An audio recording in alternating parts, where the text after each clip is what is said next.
The American worker should be at the center of our trade policy. That's why the Ways and Means Committee is here today, to listen to Americans on the front lines about how we can revitalize fair trade in America. During the hearing, we will be passing around notebooks that you'll see right over here. I'd like to ask all of our audience members to please share your thoughts about how Congress can improve U.S. trade policies. We want to hear from you, and we want that submitted into the record. One key step is to secure our supply chains. We must reduce our dependency on nations who do not share our values or have aligned interests. To be clear, a country that cannot supply their own demand for food, energy, and medicine, but instead rely on other nations to fulfill those basic needs, they are no longer independent, but they are politically dependent. That means producing more of our own medicine and energy, and where we can't make it here, ensuring that we are sourcing from allies close to home. For our food supply, it means making sure our farmers are viable and able to make a living off the land and sell American-grown products without facing non-tariff barriers around the world. We need to aggressively enforce the commitments our trading partners made to treat U.S. products fairly. We must build on the progress from USMCA by pushing more trading partners to open their markets so our farmers and small businesses can compete and win.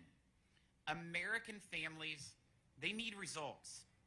We must use trade enforcement tools to chart a new path forward to put American workers first and to hold accountable bad actors, including China. To do that, Congress must reassert its constitutional role as the lead in U.S. trade policy. Right now, the administration is trying to work around Congress and create so-called frameworks that lack the force of law. Congress needs to shine a light on China's human rights abuses and predatory trade practices. China is forging ahead with an aggressive trade agenda that cheats America, shapes the global playing field in its favor, and threatens key American supply chains and the livelihoods of American farmers and American workers. What should be now clear to everyone here today is that our country needs is a smart and strategic decoupling from China. Workers and small businesses being harmed by China's unfair trade practices have been overlooked and forgotten for way too long. They expect us to go further and to use the tools at our disposal to level the playing field for workers, farmers, and job creators. We're here to make sure the future of U.S. trade includes their voices. I'd like to introduce our witnesses for today's hearing. Del Heminger is a second-generation owner and operator of Hemdell Farms, Dairy, and Greenhouses in Ontario County. John Atkins, our host today, is the president of Global Containers Terminal USA. Nuri Turkle is the first U.S.-educated Uyghur American lawyer and human rights advocate who serves as the chair of the U.S. Commission on International Religious Freedom. And John Romano, CEO of Tronix, and Thomas O'Shea, president of the United Steelworkers, Local 135. I want to thank our witnesses for taking time away from their families and their busy schedules to share your stories and ideas, and I'm pleased to recognize the gentleman from Massachusetts, Ranking Member Mr. Nill, for his opening statement. Thank you, Mr. Chairman. I want to thank you for joining with our witnesses today and holding this hearing. President Biden and congressional Democrats continue to push an economic and trade agenda that is focused not only on building the economy, but that benefits all members of the working families in America and across our great country. Democrats have charted the course for worker-centric trade policy for well over a decade. I want to thank those of you who were responsible for putting up the banners here today. We are indeed very grateful for the reminder that we want all to prosper because of American trade agreements. House Democrats, with leadership of this committee, paved the way for the May 10th agreement, which brought labor and environmental provisions to the core of the U.S. trade agreements and made them enforceable for the first time. Democrats have continued to build on the successes of the May 10th agreement. Most recently, Ways and Means Democrats demanded that prior administration renegotiate, and we did with the U.S. USMCA to enforce these trade agreements. We ultimately led to a successful agreement that updated NAFTA, the most pro-worker trade agreement ever based on the renegotiation, with new facility-specific labor enforcement mechanisms to address violations of worker rights in Mexico. The Biden administration has used this new mechanism 8 times to address labor issues that are in front of us. I know something about that agreement. I was the lead negotiator on it. And I want to say that in the end, 195 Democrats voted for that trade agreement, 194 Republicans voted for it. Jimmy Hoffa endorsed it, Rich Trumka endorsed it, and the Republican representative, Bob Lighthizer, did a great job on that trade agreement because he agreed with us on the enforcement of these agreements. We understand that U.S. trade policies should not come at the expense of American jobs or the rights of workers at home and abroad. That's why committee Democrats have championed the Uyghur Enforcement Act to prohibit the import of products made with forced labor by the Uyghur people in Xinjiang, China. We believe that no supply chain should contain products made with forced labor. We know trade, when coupled with the right domestic economic policies, can play an important role in creating new jobs and supporting a thriving economy. The U.S. should open its market to fair trade. When countries can, we all benefit. For this reason, committee Democrats have led the charge to reauthorize and reform the Trade Adjustment Assistance Act for Workers, commonly known as TAA, because we don't think that we should leave American workers behind as a result of increased trade with other countries. We need to convince our colleagues on the other side that TAA is really important. Committee Democrats are committed to delivering for the American worker by creating necessary policies that will be of benefit to them. In this vein, House Democrats included TAA in the American Competes Act, the most expansive pro-worker legislation to combat China's unfair trade practices in years. This legislation, which we passed last year, would strengthen U.S. trade laws and invest in America's workers while boosting Americans' economic opportunities. Our colleagues on the other side, they need to help us pursue these policies so that we don't do things to the detriment of American workers. Let me be clear, the other side has proposed to slash the budgets of federal agencies that administer and enforce these trade laws, in some cases by up to 22%. These budget cuts to U.S. Customs and Border Protection will not be helpful to the Department of Commerce and other agencies that promote small businesses. We want to make sure that these cuts don't take place. I urge all the members of this committee to ensure that American workers, farmers, and businesses have the tools they need to compete in a global economy. President Biden and congressional Democrats have delivered for the American people. Delighted this morning when Mr. Atkins mentioned the CHIPS issue. It is happening because of the legislation that we helped to pass. As a result of the bipartisan infrastructure law, $9.3 billion is going to go directly to New York to invest in roads, bridges, transit, ports and airports, and other opportunities for clean water across this region. These historic investments will reach communities across the entire country, including rural America and underserved populations. Federal investments in tax credits championed by Democrats on this committee in the Inflation Reduction Act will also drive New York's clean energy transition and create jobs, take us on a path to net zero emissions. Thank you, Mr. Chairman, for offering us this opportunity and allowing our witnesses to share their expertise and experience with us. Thank you, Mr. Neal. I'm pleased to recognize the gentle lady from New York, Ms. Maliotakis, for 5 minutes.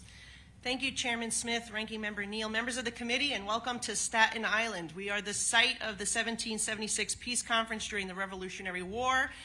Fort Wadsworth was used by the British as their private defense location. It is where tennis was first introduced in the United States in 1874, and Sandy Ground is the nation's oldest free settlement for African Americans. You may have seen Staten Island on the big screen if you watched Easy Money, Working Girl, Godfather, Saturday Night Fever. We are birthplace to Pete Davidson and the Impractical Jokers. And we, of course, are home to the iconic Staten Island Ferry, and what I would argue is the best cannoli in the United States of America, which we will have for you to try later this morning. I would like to thank the chairman for choosing Staten Island as the setting for the first field hearing on trade in America. It is my hope that this experience gives members of the committee a new perspective on New York City and reveals the vital role that our ports fulfill when looking at American trade policy and practice. We are standing in one of the largest harbors in the world. From 1892 to 1924, over 12 million immigrants passed through Ellis Island to become American citizens and strengthen this great nation.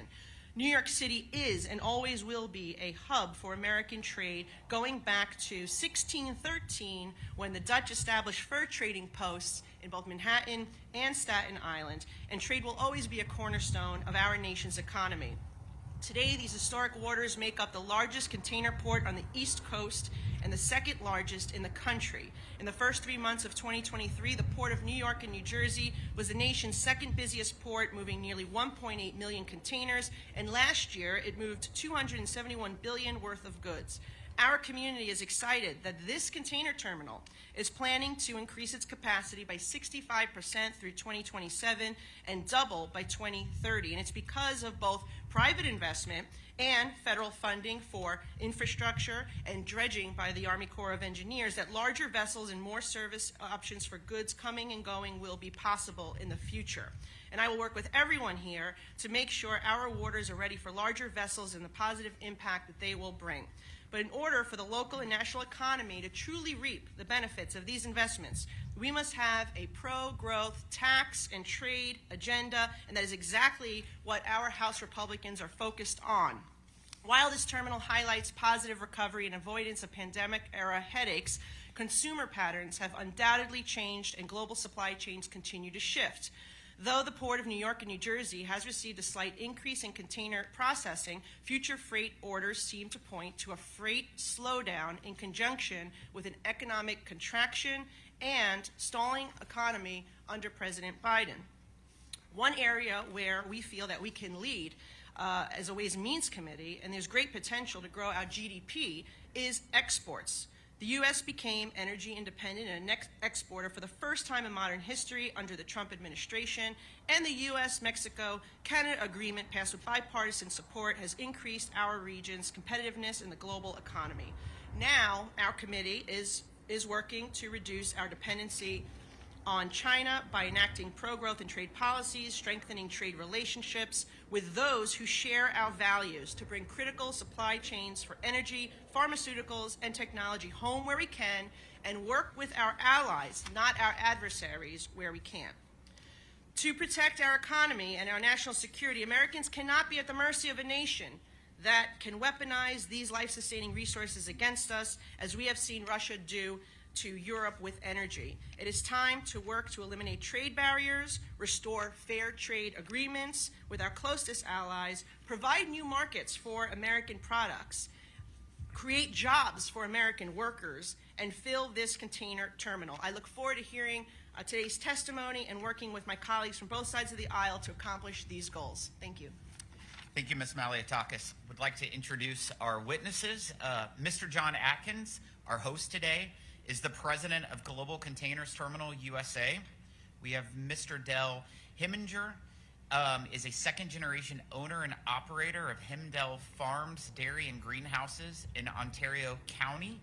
We have Mr. Nuri Turkle.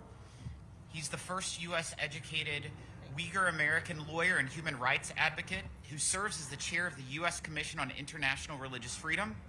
We have Mr. John Romano, who's the co-CEO of Tronix, and then Mr. Thomas Oshai is the president of United Steelworkers Local 135. The committee has received your written statements, and they will all be made part of the formal hearing record. I also want to let others in attendance know that they too may provide a written statement. Please find the clipboards that we will be passing out throughout the hearing available, and your statements will be added to the record when submitted. Now for our guest, you each have 5 minutes to deliver your oral remarks. Mr. Atkins, you may begin. Thank you, Mr. Chairman. Good morning, and I want to thank the committee for coming to GCT New York for its meeting. We're all here today because trade is all our livelihood. My name's John Atkins. I've worked in the marine cargo handling industry, which is reliant on the trading relationships of the United States for 38 years. President GCT USA, which operates 2 Green Marine certified terminals, both here in Bayonne and also at our site here in New York. I'm also chairman of the Sustainable Terminal Services. It's a nonprofit corporation composed of the 6 container terminal operators in the Port of New York and New Jersey, whose primary purpose is to promote environmentally sensitive, efficient, and secure marine terminal operations in the port. While we're all competitors, we put the competitive spirit aside to focus on collective projects that have been implemented for the betterment of the port as a whole. These projects focus on environmental issues, both physical and cyber security, and supply chain fluidity through information sharing. The container terminal operators can only work together to pursue these port-wide goals through the authorities granted through a discussion agreement filed with and approved by the Federal Maritime Commission.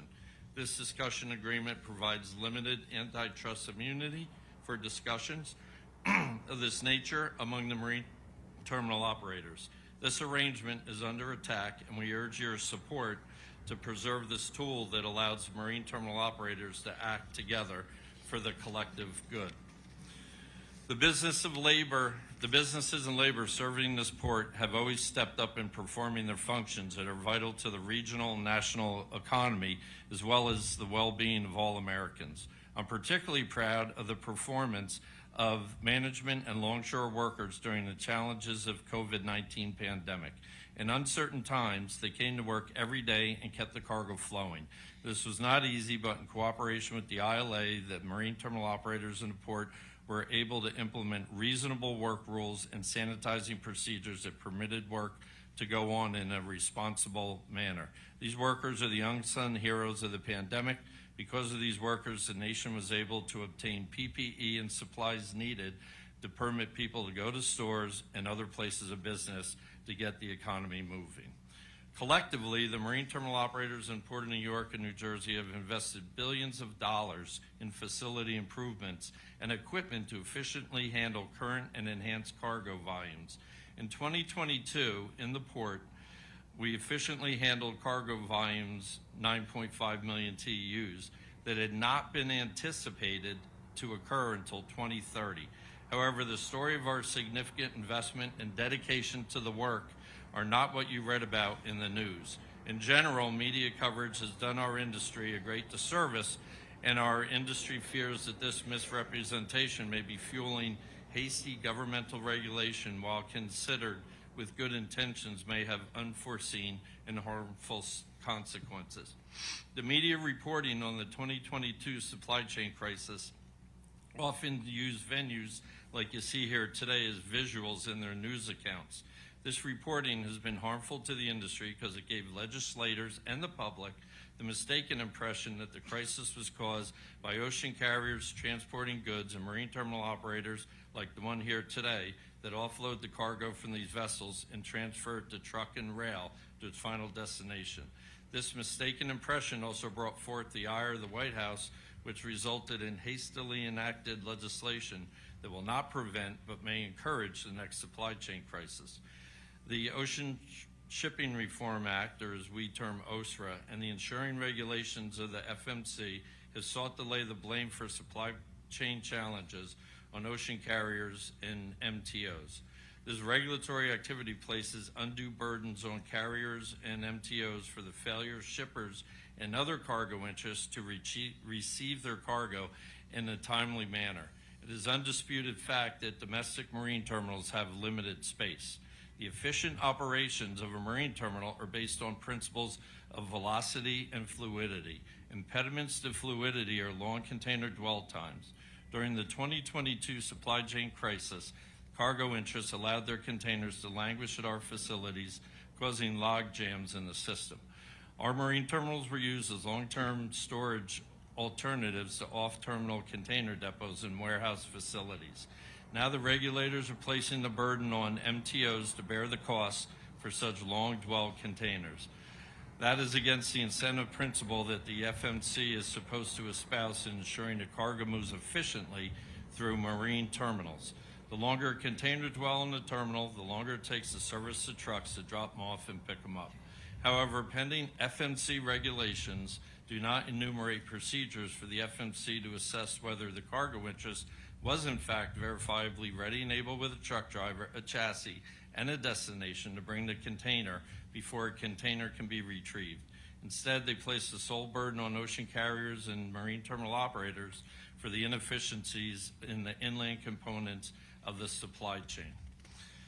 Another issue of critical importance to the Port of New York and New Jersey is dredging, which includes having a reliable source of funding for critical dredging projects. The Port is dependent on a consistent program of maintenance and deepening dredging projects. The Port of New York and New Jersey, in dredging parlance, is referred to as a donor port to the Harbor Maintenance Trust Fund. That means the fees generated by cargo operations here significantly outweigh the monies that are allocated to the port here in New York for vital dredging projects. As this port has done since the beginning of our nation, as Nicole has pointed out, it continues to be one of the largest contributors to this nation's ability to maintain the waterways for the common good. The Port of New York and New Jersey is having issues with obtaining the funds that were supposed to be authorized for its piles and fender dredging project under WEIRDA 2020. The port should have been slated to get $56 million for this maintenance dredging, with escalations up to $70 million. However, the port was only authorized for $6.1 million for this purpose because of differences between what was negotiated and what was appropriated under WEIRDA. We need your help. If not corrected, the port will take a $350 million hit on dredging funds that should be authorized for this port. We understand that the problem is expanding the use for Harbor Maintenance Trust Fund to secondary sources like locks and levees and beach refurbishment.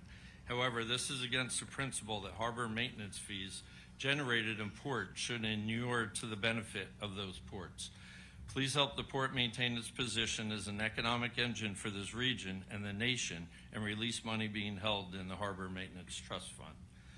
As stated, the domestic marine cargo handling industry is dependent on this country's trade with other nations.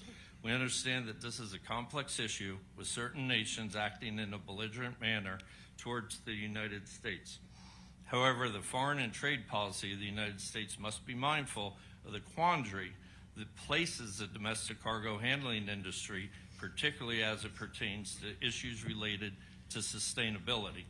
This is another area that is of great significance to marine terminal operators, which is also directly related to the work of your committee. We all want to be good stewards of the environment and operate in a manner that has the least possible negative impact on the environment.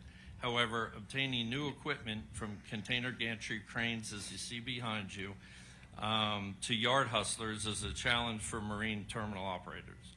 While most of our container cranes are now electrified, operators are in the process of seeking to replace cargo handling equipment, including rubber tire gantry cranes, top loaders, reach stackers, with low emission or zero emission equipment. Mr. Atkins, Yes, we're 4 minutes over, so can we submit the rest of your testimony into the record? Because Yes. I want to make sure I'm as fair to all of the folks, Okay. but we appreciate you hosting us. Absolutely. Thank you. Mr. Heminger, would you please proceed? Hemdale Farms and Greenhouses grows. Oops, there we go. Hemdale Farms and Greenhouses grows or produces milk for Upstate Milk Cooperative. We're one of the owners and the only supplier of fresh milk for Wegmans Food Market. They're very fussy. We also grow transplants to start vegetables for ourselves and 20 other farms, and then we grow a lot of cabbage. We have cabbage year round.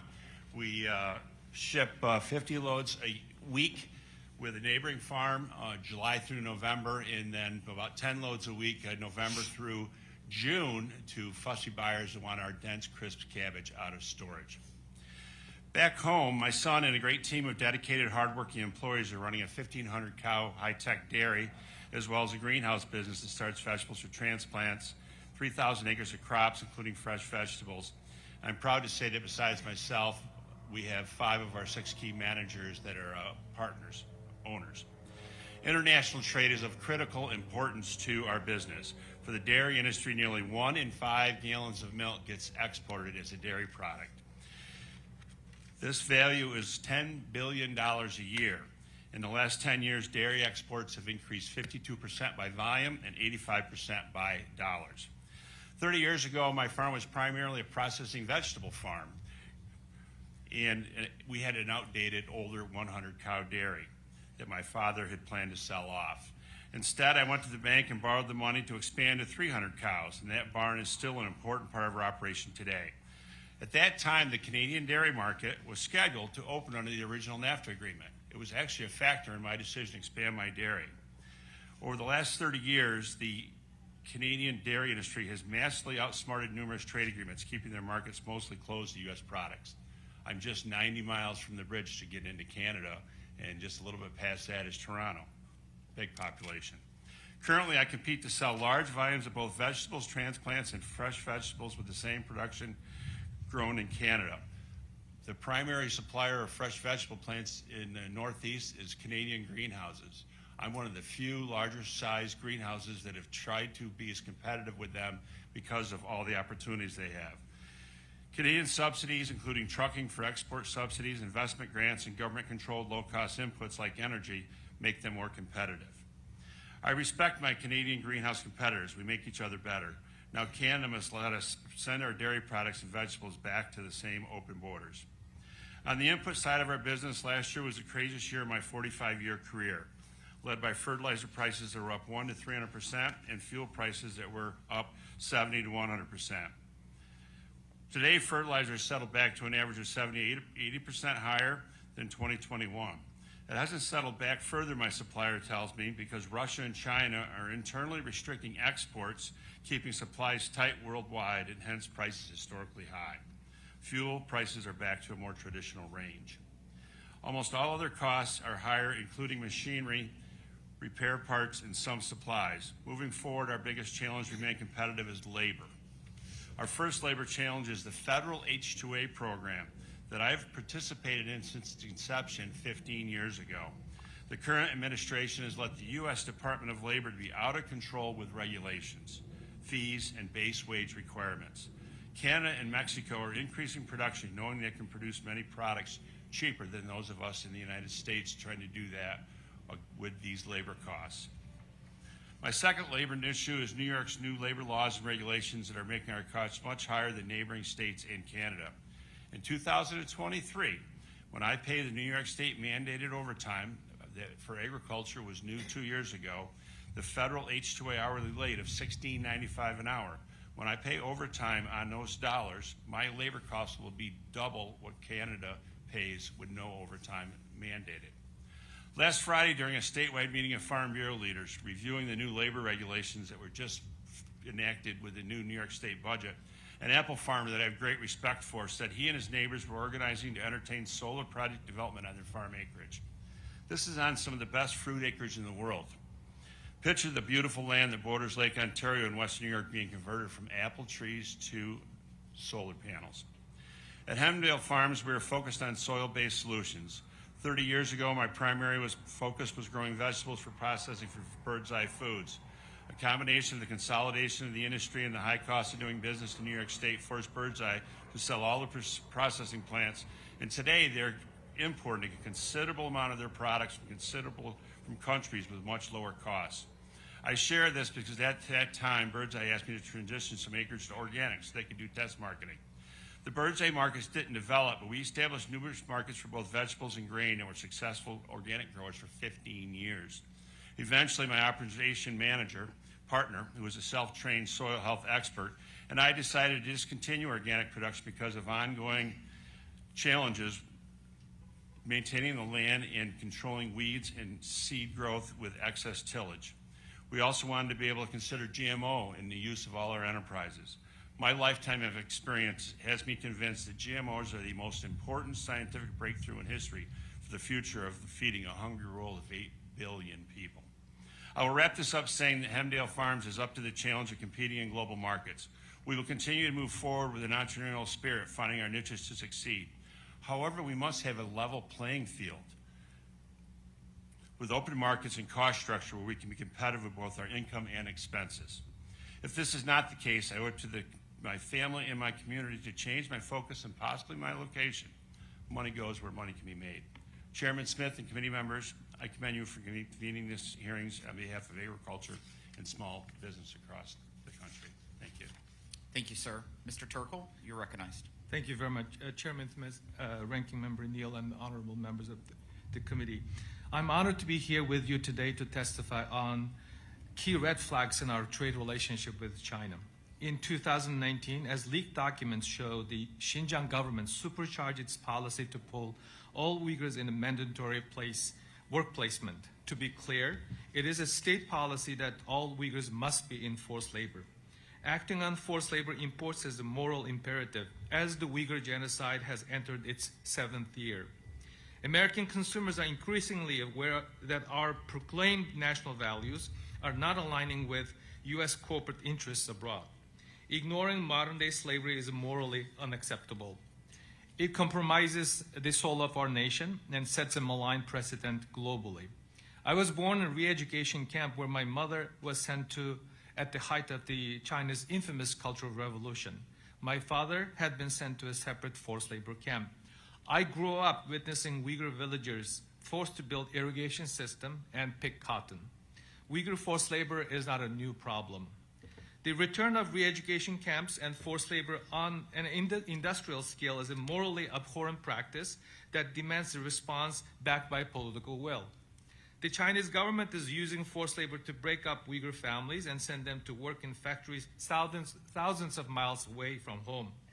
These Uyghurs are prisoners of the state, and their labor is being used to make products for domestic and international markets.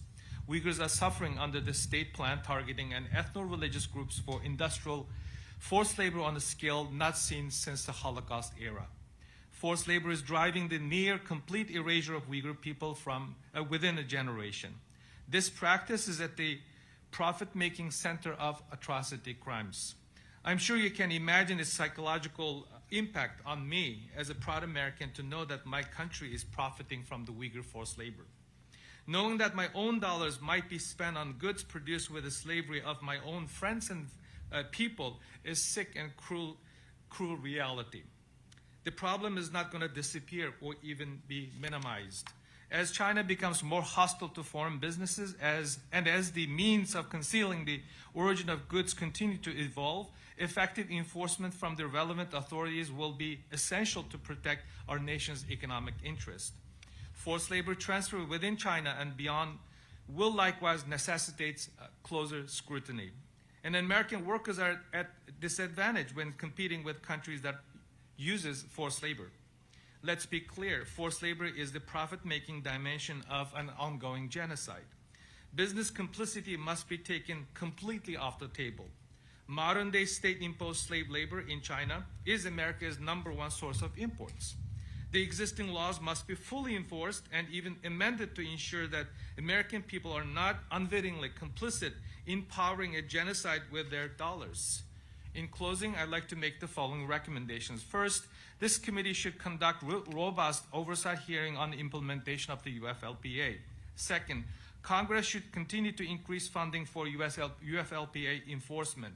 Third, this committee should examine the composition and role of Commercial Customs Operations Advisory Committee, COAC, which heavily favors the importer community while excluding domestic producers and American workers. Fourth, Congress should pass robust and enforceable country of origin labeling rules. Fifth, Congress should pass new legislation modeled on the Foreign Corrupt Practices Act to address business complicity in state-imposed forced labor, human trafficking, war crimes, and other serious human rights atrocities. Six, Congress should amend the Securities Exchange Act of 1934 to address the corrupt practices of foreign adversaries.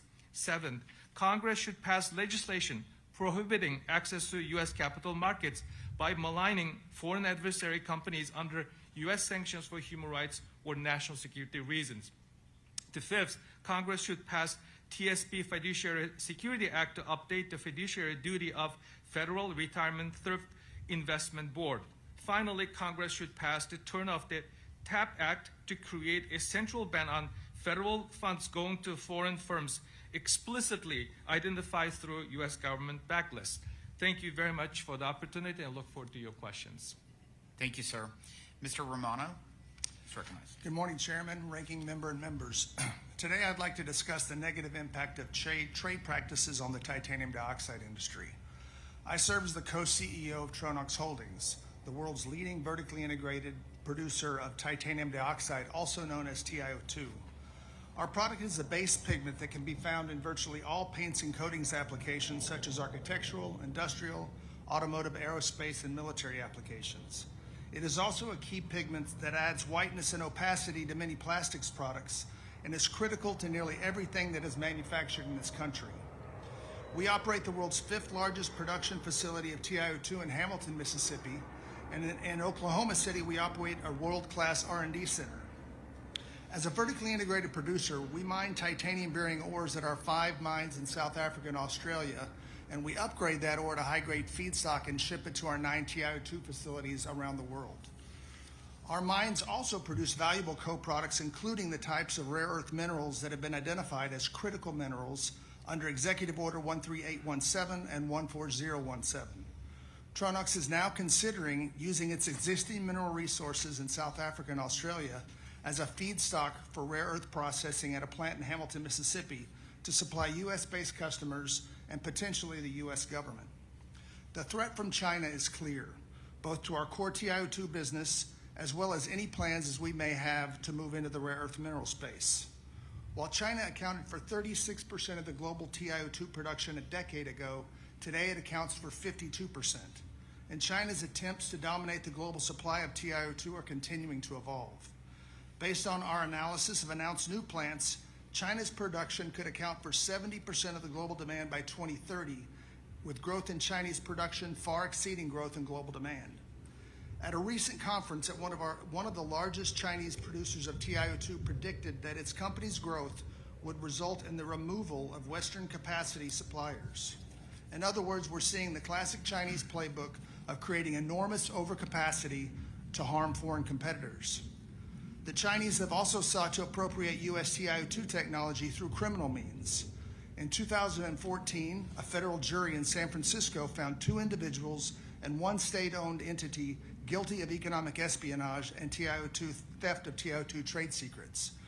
Many Chinese producers are either part or wholly state-owned, and there is discriminatory application of bankruptcy laws which keeps failing firms propped up, preventing them from shutting down the unprofitable producers. In our African mining activities, we see a sharp contrast between Tronox and how the Chinese mine titanium-bearing ores. In South Africa, we employ approximately 22 individuals, where we mine ore and we operate sophisticated mineral separation and smelting operations which produce high-quality titanium feedstock and pig iron, much of which is shipped to the United States. Our mine closure plans are world-class, requiring the restoration of the local area's natural flora and fauna. China's exploitation of Africa's titanium mineral resources is far different. As China exhausts its own titanium resources, it has turned increasingly to Mozambique, where it exports huge quantities of unprocessed ore to China for mineral separation and upgrading. Not only are its mining practices far less sustainable than ours, but it lacks the in-country processing which deprives local communities of employment and development opportunities. One of the primary reasons the United States TiO2 industry remains strong is attributable to a decisive action taken by USTR under Section 301. Since the initiation of Section 301, U.S. TiO2 production has decreased by less than 10%, and imports of Chinese material have halved. If you compare that in contrast to the European Union, where capacity has been reduced by 22%, and exports of Chinese material into the EU have increased 82%. USTR Section 301 action has enabled U.S. producers like Tronox to remain viable. This in turn has generated enormous benefits for the local communities where we operate, enabling Tronox to consider investments in adjacent industries like rare earth minerals. Tronox continues to invest heavily to remain competitive, but we are concerned that with a significant increase of Chinese TiO2 capacity, current Section 301 tariffs may not be enough to prevent uneven playing fields in the U.S. markets. In closing, I would ask that as part of the four-year review of actions under Section 301, USTR consider whether current tariff levels are sufficient to avoid injury to our industry. Thank you for your time. Thank you, sir. Mr. O'Shea? Chairman Smith and Ranking Member Neal and all members of the committee, Thank you for the opportunity to testify today. My name is Tom O'Shea, and I'm the president of the United Steelworkers Local 135L, which represents workers at the Sumitomo Tire Plant in Buffalo, New York. Our plant employs over 1,400 people, including 1,100 members of the United Steelworkers. I've worked at the plant for 33 years now, mostly building tires. We build a wide range of tires from motorcycle to passenger vehicle tires. We also export to Europe. We are looking to add tire capacity that will allow our location to build up to 17,500 tires per day.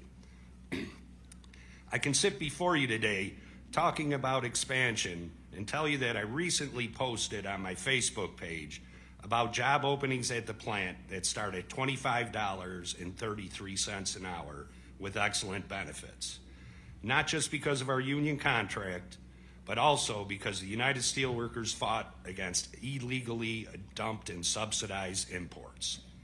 For the last 14 years, the union has used every tool in the toolbox to defend a domestic industry which has manufacturing facilities in 19 states and employs nearly 100,000 workers. Since the United Steelworkers has significant density in the tire industry, we are able to file trade cases without employers. Since many tire manufacturers in the U.S. are global manufacturers, there is a hesitancy in filing trade cases because of potential retaliation. But for the union, this is about our jobs and a level playing field. The union filed the only successful 421 petition against China in 2009 that lasted until 2012 on passenger vehicle and light truck tires. Then in 2014, the union filed an anti-dumping and countervailing duty case because when the 421 relief expired, Chinese producers flooded the U.S. market with imports going from about 24 million units to more than 50 million. The reason for the gap between 2012 and our trade case filing in 2014 is because our trade laws require showing 3 years of harm before we can win at the ITC. We won that PVLT tire case in 2015, which continues today. The union later won a trade case on bus and truck tires from China in 2017 and joined Titan Tire in winning trade cases for off-the-road tires as well. Finally, in 2021, the union won a follow-on case against 4 countries on PVLT tires. All told, there have been 12 cases that have led to duties on 6 different countries. Millions of dollars and thousands of hours have been spent defending American workers because we believe in fair trade. However, Congress could do more to ensure a level playing field. First, after 12 trade cases won against 6 countries, what more evidence does Congress need to see that tire products are an import-sensitive commodity? Congress should add tires to the GSP import-sensitive list. We should not unilaterally drop tariffs on tires when, for example, a Chinese tire company invested nearly $1 billion into a GSP country, which could come here tariff-free. We need to make it easier to address third country subsidies like China's Belt and Road Initiative. We need to recognize that global companies can quickly shift dumping from one country to another, undermining U.S. manufacturing jobs. Congress could help this by passing bills like Level the Playing Field Act 2.0, introduced last Congress by Representatives Terry Sewell and Bill Johnson.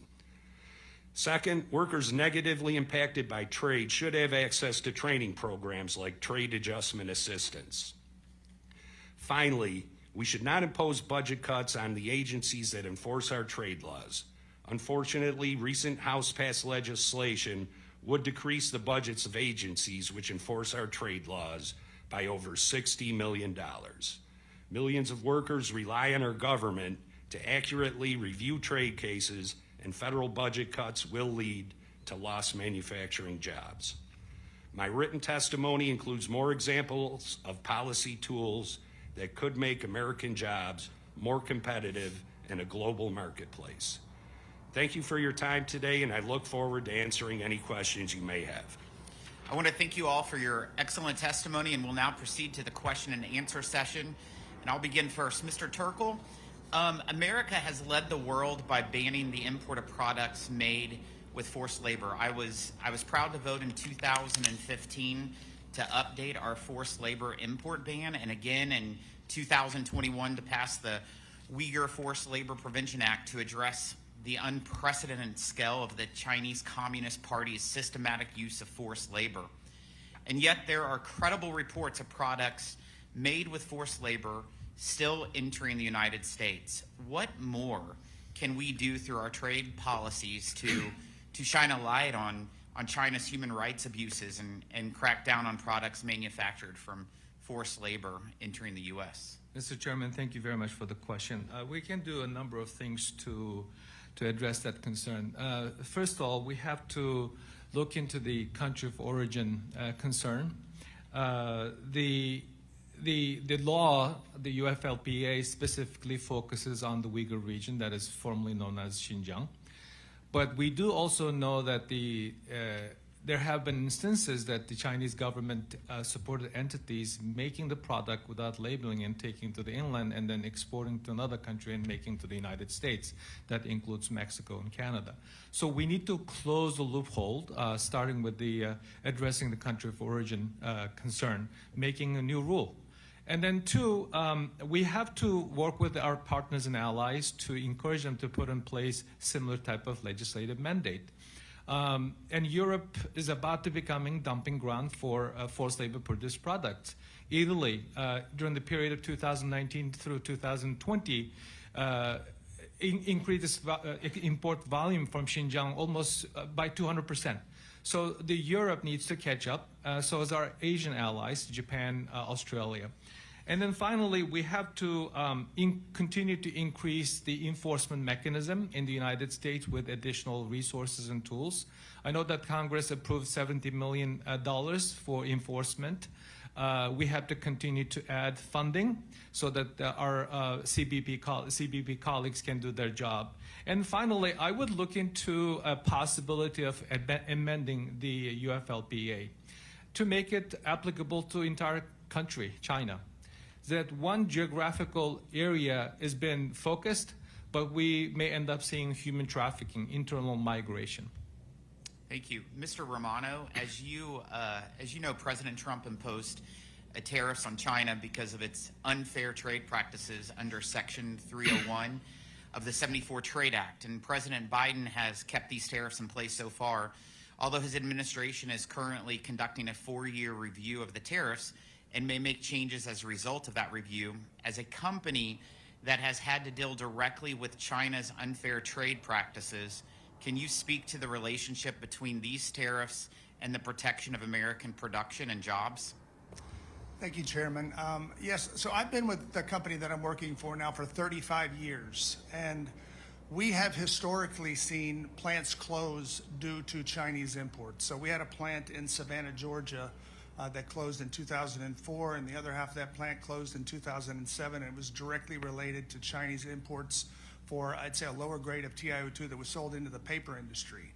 We're not the only company that closed production. There was another facility in Delaware that closed for that.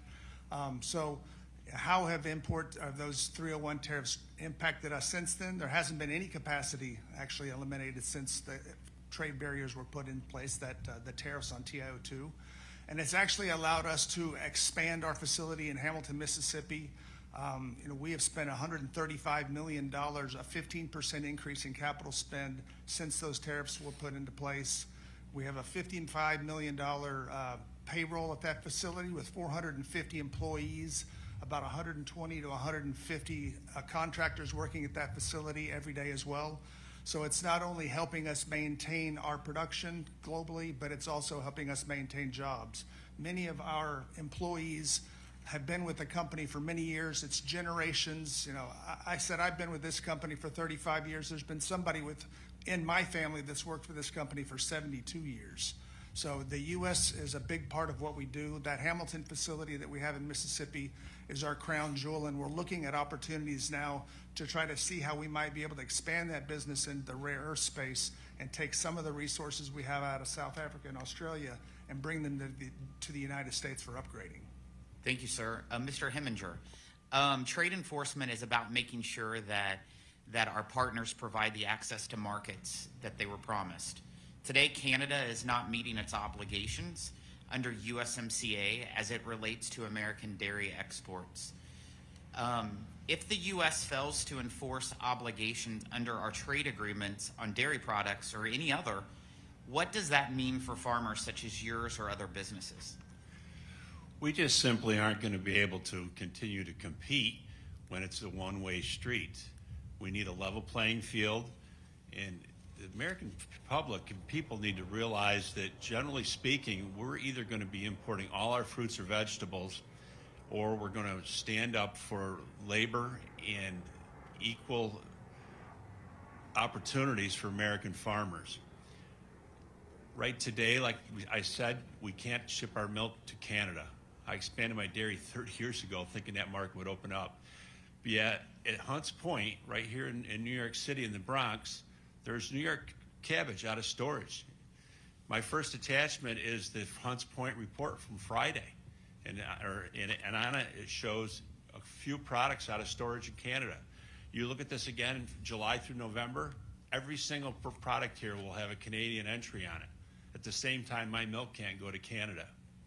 It's just common sense.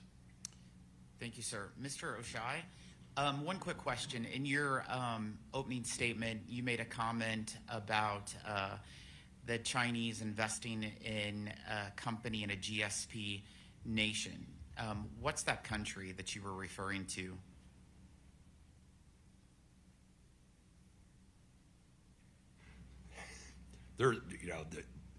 They're very clever in circumventing our trade laws. So a question like that, I have to think. And at this point, Serbia is the GSP country. Okay. Thank you very much. I recognize the ranking member, Mr. Nill, for questions. Thank you for Thank you for your informative testimony. The common theme is pretty clear. Enforcement. I mean, everybody's nodding their heads in the affirmative as we say that. Mr. Oshai, in your testimony, you demonstrate the importance of enforcement of U.S. trade laws to protect domestic workers and manufacturers against many of these unfair practices of other countries, namely China. We know that without effective enforcement, trade liberalization measures can have a detrimental effect on America's workers and industries. Could you talk briefly about how trade enforcement benefits workers like those that you represent at the tire manufacturing plant in Tonawanda, New York? And wouldn't the proposed budget cuts that you referenced be of great harm to trade enforcement? Ranking Member Neal, thank you for the question. I believe they would. We could see before the 421 case in 2009 that there was tire plants closing every year in the United States. We could not compete with all the tires that were being illegally dumped in the United States. And 2013, when those expired, we started to feel it again.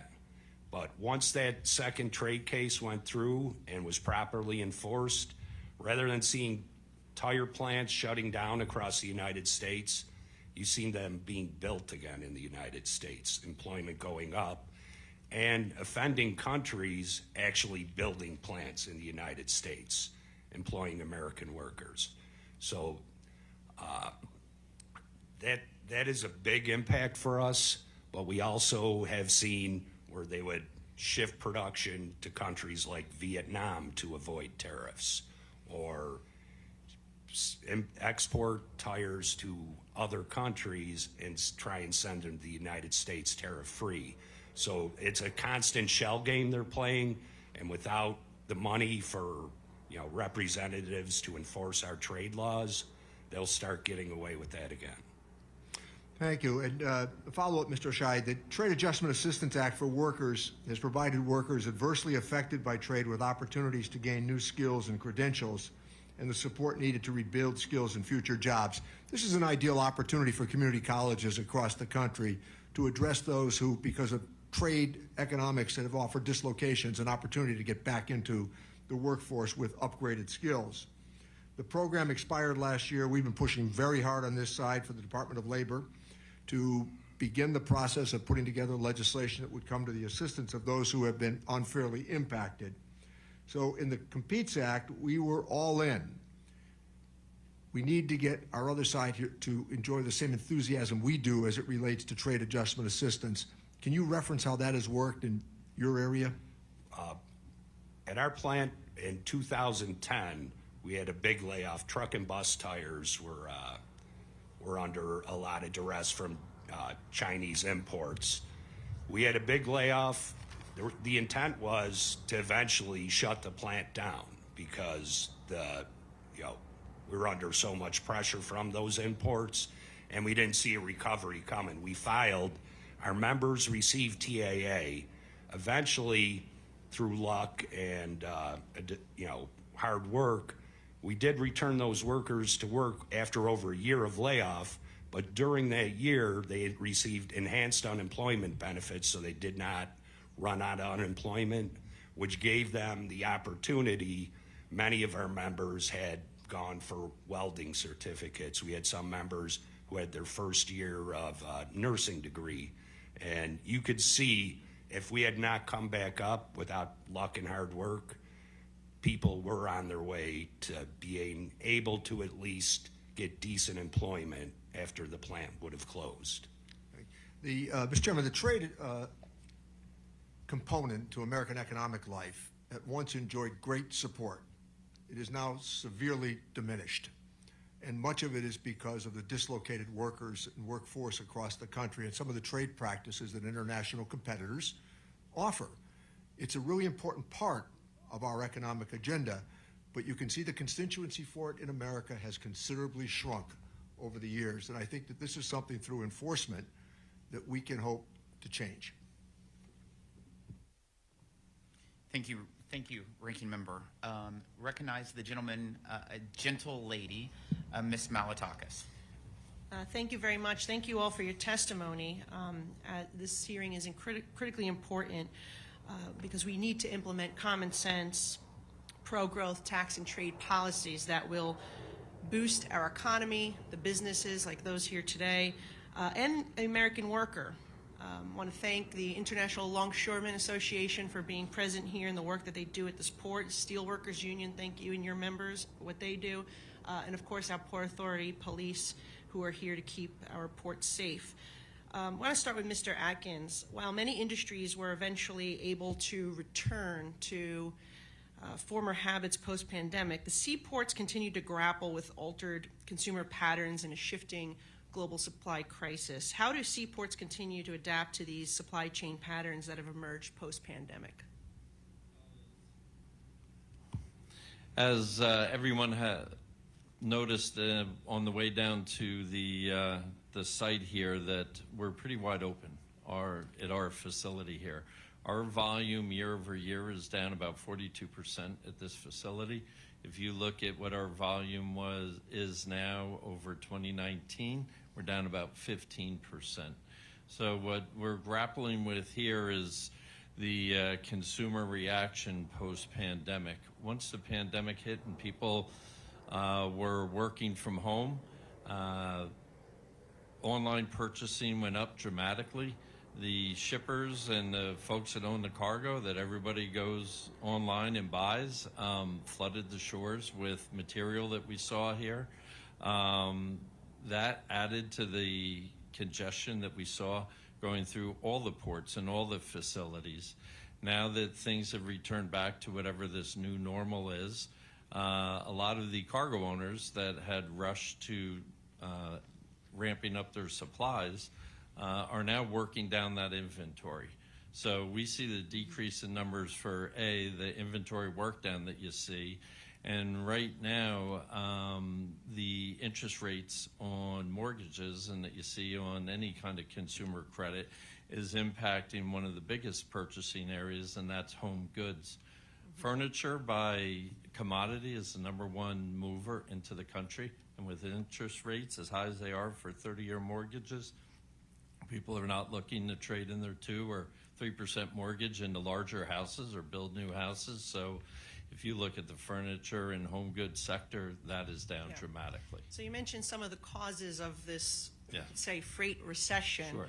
what are some of the policies that you would like to see implemented that would help get this economy back on track, maybe pausing the interest rates and better trade policies to export more to build our GDP? What would you say are some of the things that could help? Any of the beneficial moves that can be made to incentivize the export market will help not just the American worker, but will help the ports that we see here today.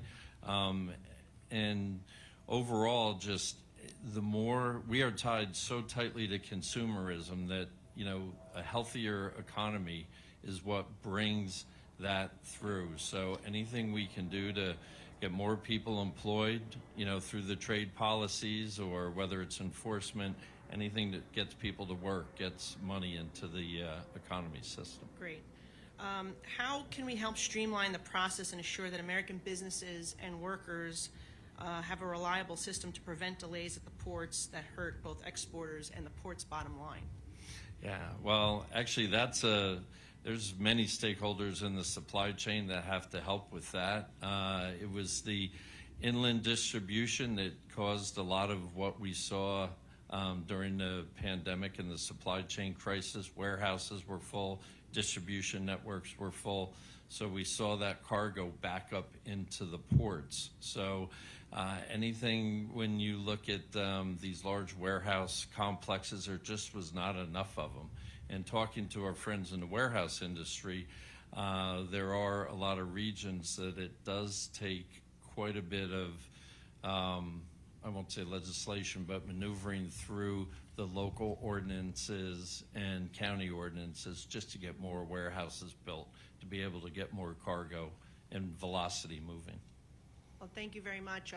You know, the House Republicans have put forward some great ideas on how we can reignite our economy, get people back to work, work requirements for some public benefits. If they're able-bodied, they could help stimulate the economy, work, produce, and I think that would help resolve some of your problems if we also do that in conjunction with smart pro-growth tax and trade policy, which we hope to work on a bipartisan manner. Thank you very much. Yes. Thank you. Mr. Buchanan is recognized. Thank you, Mr. Chairman. I want to thank all of our witnesses. I just know I grew up as a blue-collar kid and been in business 30 years before I got here. We've got to come together. The time is now. And when I mean that, I mean business and unions. My parents were union workers all their life. You got good paying benefits here. I mean, we're talking about we were sharing $150,000 in terms of all in. That's great benefits. And then we got to have the governance come in and make a difference. So I just want to say that. I know we can. I've been to 80 countries in the world. I've done business abroad. We've got the best and most able people, but we need a shared vision. We need a shared plan, and we need to work together and make it happen and leave nobody behind. So I just want to get that out of the way because I feel very strong about it. International trade obviously is critical. I'll just say I've got a seaport in Florida, Tampa Bay area. It's actually Manatee County. We're up 35%. I'm not saying because of one reason or another, but I was looking at the numbers and we're up 35%. Ports in Florida, we have 15. And 1 in 5 jobs is trade related in terms of Florida. 107, you know this, what this number means better than I do, but 107 million tons of cargo was moved last year in Florida. And so that's come up, and I know some people get tired of hearing about Florida. I'm from Detroit originally, but my point is that they're moving in the right direction. We're going to have a delegation meeting, Greg and myself and others, to meet with all our ports in the very near future. We're going to talk about what more can we do? What more can we do to help? Because these are good paying jobs, and it's very important.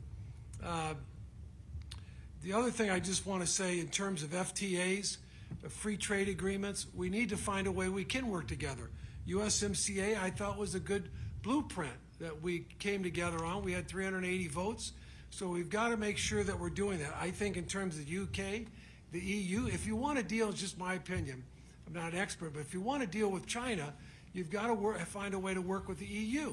That seems like we have a lot of shared values. They get good benefits, get the month of August off from work, so they got some really good positive things. We've got to find a way, if we can't come together, I think that'll make a big difference in terms of having an ally. Let me share this with you, is that A lot of people, you know it, but maybe you haven't thought about it. But I was on a trip this week and someone brought up, we got 8 billion people on the planet now. So let's say the United States is 350 million, but 8 billion, that's a lot of opportunity. And we've got to make sure we get our fair share. But we do, as someone mentioned, that, a lot of them don't play the game right. We'll talk about that in a minute. But USTA, Bob Lighthizer, and Richie knows we worked together and we got that. We got 380 votes out of there. We need to go to work and make some differences. The other thing I'll just tell you, someone said about free trade. I'm a free trader, but it needs to be fair. And I personally feel like we've been played, and I'm a Republican. So let me just tell you that. I just feel strongly about that. Obviously, with China, we've been played for a lot of years. And I'll say we got other good friends, even the Japanese. And I do business with the Japanese over the years. But we've been played there as well. At the end of the day, it needs to be somewhat fair, however you want to look at that. So that's just my strong feelings with that. I just got off yesterday the plane at 4 o'clock on a Codell, and we met with Korea, Indonesia, Jakarta, Poland, and one of the countries, North Macedonia. So anyway, met with 4 or 5 different countries, and the bottom line is that all of them were very enthused about us. We need to be engaged. We need to be working together, and a lot of them were business groups that we met with. Not all of them, but usually the receptions at night were business groups, and we had a lot of good dialogue, and they realized that our embassies were there, American business people were there, and they're making some progress, but they need more help, because if they do better, in a sense that way, it also helps us out as well. John, I wanted to mention, Mr. Atkins, a little bit. You said your business is down 42%. What's creating that? Because I really do want to better understand that. Is that the market? I don't think it's all the market. There's probably other factors, but I think we need to know what those other factors are so we can be helpful. Yeah. It's partially driven by the trade lanes that you service at your individual terminal, the ones that we have here, with Far East trade, with China being so far off with the reduction in consumer purchasing here. It probably took it did take a more drastic hit than some of the other facilities that have more diversified services, let's say transatlantic or South America trade lanes. They tend to be more resilient because out of South America you're bringing fruits, vegetables, food stuff, those type commodities. So this facility that we're in today suffered more than probably the other ones in the harbor based on the services that it has. As you've been asked, let's figure out how we can be helpful. Yes. And Mr. Turnbull, let me ask you as it relates to intellectual properties, IP.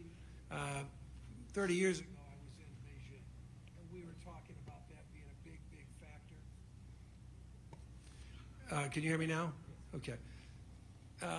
IP, intellectual properties. 30 years ago, I was in Beijing with a group of business people, and that was the biggest issue back then, and I don't think it's got a lot better today with the Chinese in terms of intellectual properties. What's your thoughts about how can we turn that around and get that where it makes more sense, or can we? Congressman, thank you for the question.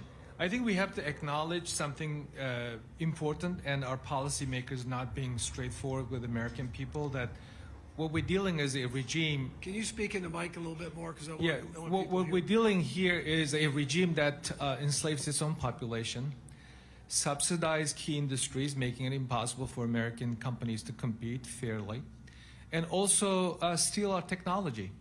This is one of their methods, been ongoing for a long, long time. So I know it's a very complicated question, but this is something that I've been advocating that the United States government that needs to go hard, tough in its dealing with the Chinese regime. Okay. Mr. Romano, let me ask you, you talked about minerals. I was just in Jakarta, Indonesia, met with the president, myself, members of Congress. They've got a lot of minerals, things that we need. People are very active and engaged there. Of course, the Chinese are at the front of the line. But we've got to find a way. They don't want to. They've got to do some business like all those countries do with the Chinese, but they don't trust them, don't want to work with them. if they don't have to, but they made it very clear we need to be there. And of course, when we go down, looking down the road in terms of EV vehicles and everything else, they have a lot of those minerals there. What's your thought on what we need to be doing? Yeah, so we are a large miner. We have 5 mines in Australia and South Africa, and so the mineral, those minerals also contain rare earths. And historically, what we've done with those rare earth minerals is ship them as tailings to China, and they've upgraded those into rare earth oxides and ultimately into magnets. So we are now looking at exporting that material to the U.S. to our facility in Hamilton, Mississippi, so that we can actually participate. We're going to have to. We're way over time. time. I didn't see the Yeah. light there. Thank you. Mr. Blumenauer. Thank you, Mr. Chairman, and for your patience and bringing us together. There's one area that I think this committee ought to be able to get their arms around. And I appreciate Mr. Turkle and Mr. Oshai talking specifically about the de minimis loophole. Mr. Turkle, you talk about how this is used to allow goods used by forced labor to come to the country. You have excellent testimony. You didn't have a chance to speak to it in just your 5 minutes, but I would commend the committee to look at Mr. Turkle's page 10 and 11 about the abuses here and the impact by allowing over 2 million packages a day, uninspected, untariffed, to flow into the United States. Mr. Turkle, do you want to talk about what you might have added if you had time for your testimony? Yes, I would like to point out that this is a serious problem. For example, one half were shipped with 0 digital data provided to U.S. Customs authorities. Could you speak a little closer into the microphone? Yes. You're hard to hear you. 1/4 of those flagged for inspection were never inspected because the importer failed to comply with the order to hold items for inspection. And then 1/4 of those inspected, I'm talking about de minimis, those 2 million packages coming to the United States, 1/4 of those inspected at JFK Airport had some type of violations. So we need to look at why we have this loophole continued. One company that have been in the question is the Shen. That is it is one of the most successful Chinese companies, even though their headquarters in Singapore. Their download of this app has surpassed already TikTok, Instagram, Twitter. So that shows that this is one of the most effective tools that the Chinese entities is using by taking advantage of the de minimis rule. We need to consider looking at the possibility of changing the dollar amount. 200.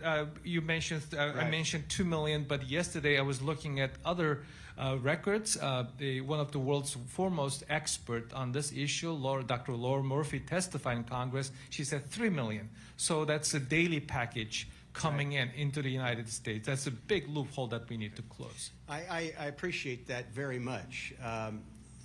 I do hope that there's an opportunity for the committee to look at this huge volume of uninspected. I mean, we're here in New York, the home of exploding electric bike batteries.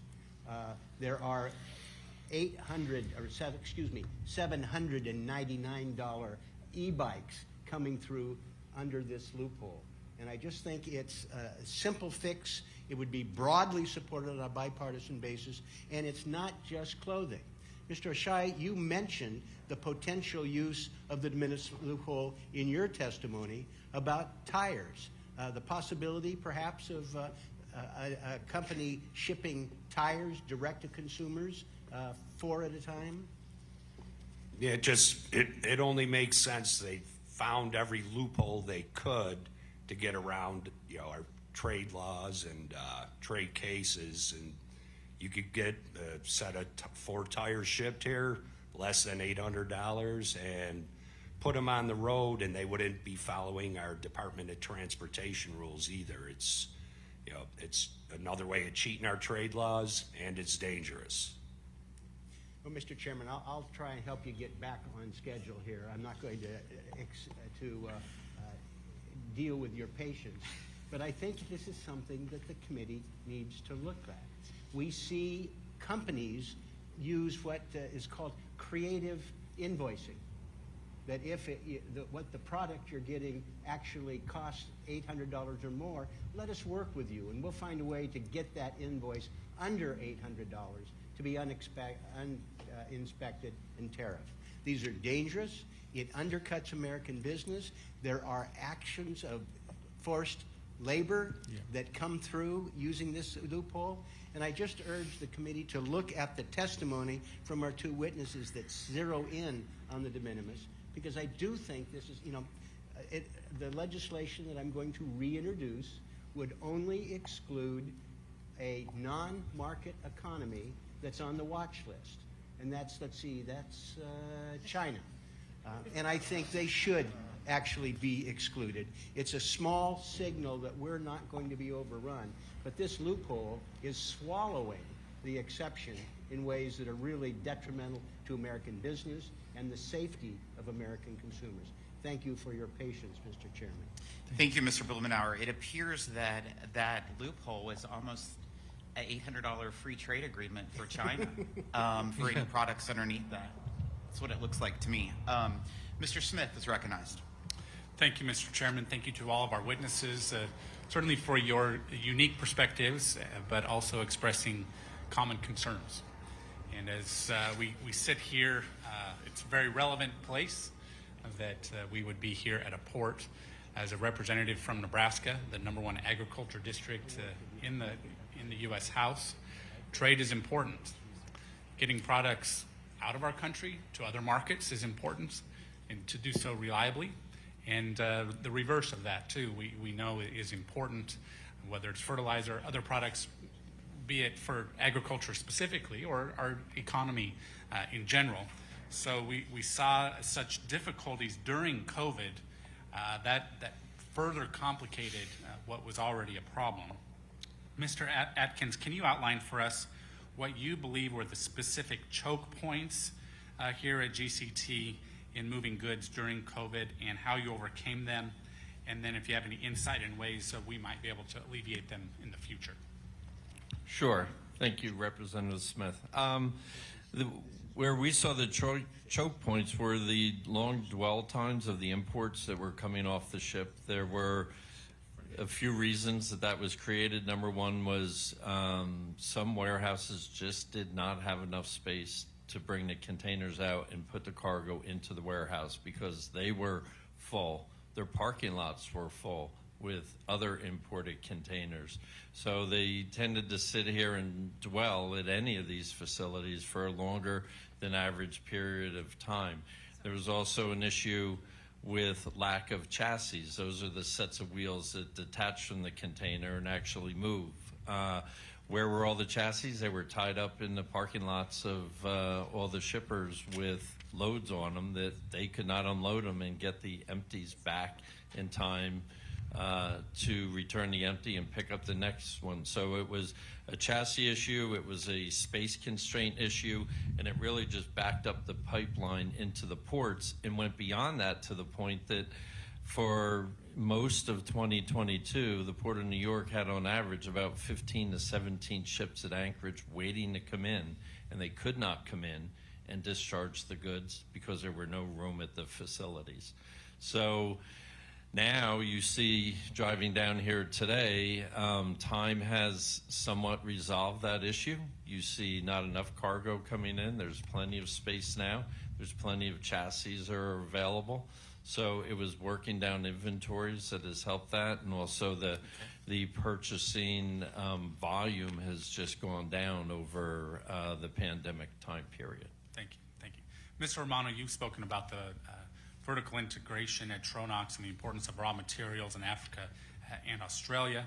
Can you tell us about what you've seen regarding, or further tell us what you've seen regarding the Chinese attempts to aggressively secure the raw material resources globally so that they can control and exploit those? Thank you for the question. So yes, historically, you would have, so Australia, I mentioned we are a big miner in Australia, and you get a lot of junior miners in Australia that have historically not only mined, but they've upgraded that raw material.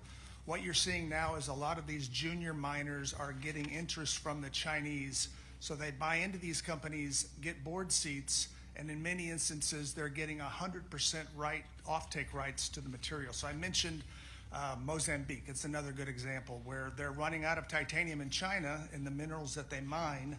So in Mozambique, they go in there, they buy the mining rights. They are taking the raw material in a form of which is called heavy mineral concentrate. It's not upgraded. Then they ship everything back to China to be upgraded and processed. For us as a miner, we have very strict rules on how we actually have to take the mining work that we do and then put the property that we mine on back to its normal, the way it came, the natural flora and fauna. That's a significant disadvantage that we have, an advantage they have because of the unfair practice that they are using by going and exploiting other countries to get raw materials to send back to China. Okay.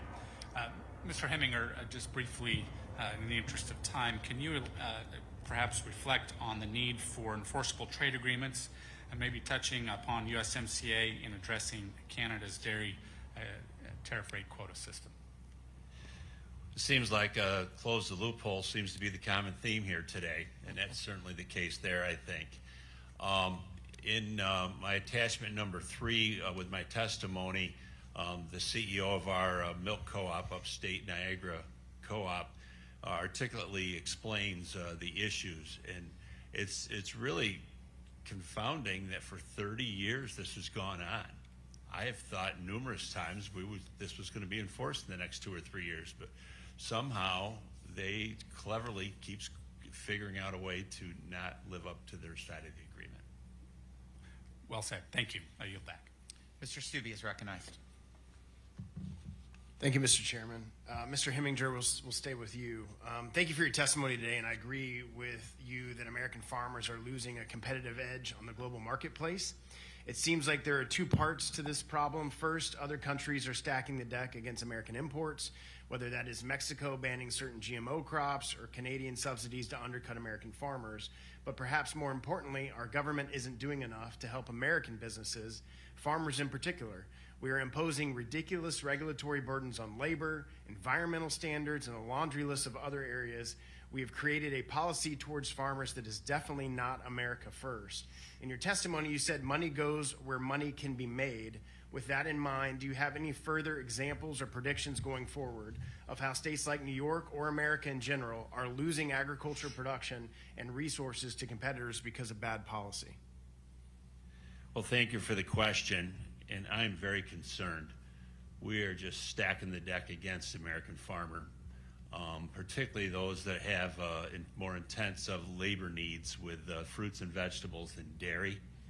I believe that in New York State, where we're a little more traditional with family farms that would have a handful of employees or maybe even 10 or 15, that the regulations are looking at that they're going to get pushed out of business. I'm scared for them. I have a little more mechanized, but as I learned in the processing vegetable business when I was the major shipper for Bird's Eye Foods, being the last guy standing doesn't make you very smart. Everybody else moved on first. And fortunately, I stayed in the dairy business, and that's my primary business today, along with the cabbage. But we have to do something to stay competitive. I mean, there's talk of an E-Verify system in Washington right now. Folks, 70 or 80% of the employees on dairy farms in the United States will struggle with an E-Verify system. The hospitality business and food businesses in a lot of our big cities, this didn't happen overnight. It's evolved over the last 30 years. And we need to listen to small business and hear them and understand that we need a comprehensive immigration bill that addresses this. Some of the finest families in my community are my employees with me for 20 years that I'm not sure they can live up to an E-Verify system. And it's a very, very big concern. As far as GMO and whatnot, I mean, it's just a playing card by Mexico right now. There is absolutely no validity at all in any of their concerns about GMO. Sound science is how we're put together, doing our cropping and whatnot with as minimal a carbon footprint as possible, with a lot of cover crops is what we're about. And with that, we need modern farming practices. Yeah, and I've seen it in my own district in Florida. We've seen it after NAFTA was passed. We've lost tomato growers because they can obviously produce it a lot cheaper without the labor standards, without the environmental standards in Mexico than they can here in the United States. In general, American farmers and businesses follow the rules. If something is prohibited, they don't do it. But in Mexico or in China, rules and bans are more of suggestions. When something is banned in Mexico or China, it often just means someone needs to be bribed. Businesses don't really play by the rules. This is also true for environmental and human rights regulations as well. Mr. Romano and Mr. Heminger, if you want to touch on it too, can you speak to the unlevel playing field created when countries like Mexico and China implement rules that are followed by American businesses but aren't actually enforced against or followed by their own businesses? Mr. Romano. Yeah, so I think it's a great question when you think about how we're producing in the United States. Specifically, we actually have a plant in China as well. So when we think about how we bought that plant back in 2019 and part of another acquisition, and that's a small facility that we struggle to compete with because when we, using our technology and our resources the way we need to invest in the U.S., we use those same principles in China, and we find that we're very uncompetitive because of the things that we're doing as we manage our production to ensure that we're treating the environment the appropriate way. Well, and you spoke about the need to consider increased tariffs on China in regards to the titanium dioxide. Can you speak further as to why, and when dealing with unscrupulous trading partners such as China, a simple free market approach doesn't always work and economic tools such as tariffs are necessary? Yeah, so I mentioned that as the tariffs have been put in place, exports into the U.S. have halved. I'll give you another example of another country that's a big, where we supply a lot of material into is in India. So in that same time frame, India has a market that consumes about 400,000 tons a year. Imports in 2017 were 89,000 tons. They're now 210,000 tons. So the import duties that have been put in place along with the 301 have helped us manage our business, and we struggle to do that in Europe as well. So Europe is another country that we've got 3 production facilities in, and the Chinese imports in that area have gone up 82% since 2017. Thank you. My time has expired. Thank you. Mr. Pascarell? Thank you, Mr. Chairman. Mr. Ashai, I want to start off with a couple of quick questions, if you will. Should Congress make it easier for unions to file trade petitions by lowering minimum percentage thresholds for a union to show interest in anti-dumping and countervailing duty cases? I agree with that statement. Thank you for the question, Mr. Pascal.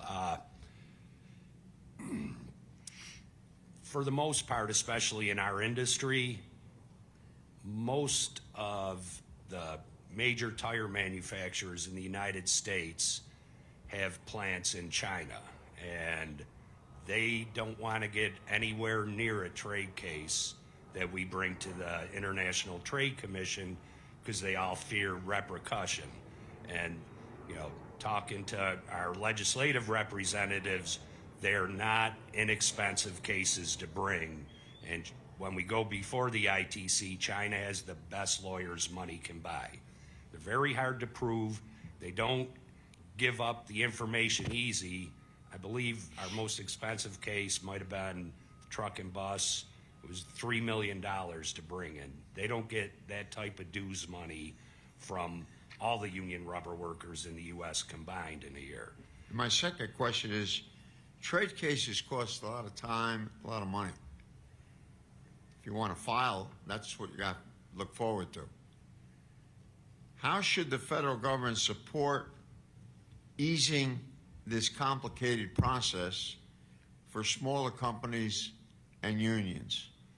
Just quickly, give me an idea of what you see ahead, you would like to see ahead. What we'd like to see is, number one, a way where you don't have to show 3 years of injury before you bring a case, because usually by that time you may be so damaged you never recover. But also, you know, it would be nice to see maybe even if the government could bring cases for us, or representatives, or, you know, smaller companies not having, the money to bring a case, have some sort of advocacy there for them. But, we actually had one case where a major tire company testified against us because they made the type of tire overseas. Thank you for your brief responses. We need to talk a lot more about that because I think something can be done in this area for everybody's health. And welcome to everybody. Witnesses were excellent, Mr. Chairman. All of them, you look back at their records, and they've done about everything. And I don't know how long he lasted in his business, Mr. Atkins, 30 years, but it's not bad. Congratulations. Working with both business and labor. Not an easy task, but one worthwhile for the economy, I believe. Nearly 40% of the nation's population live in the tri-state area. Yes. So welcome.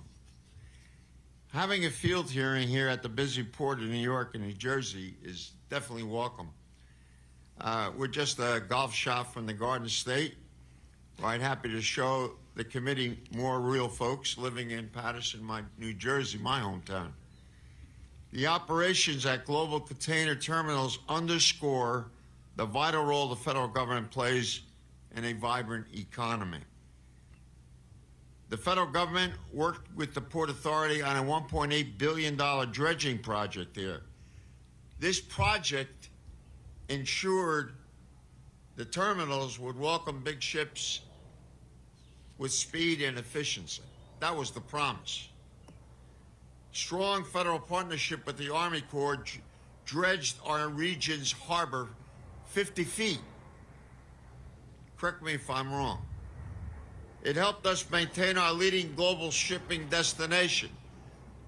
But the Army Corps was a valuable agency to what you were trying to do with this port.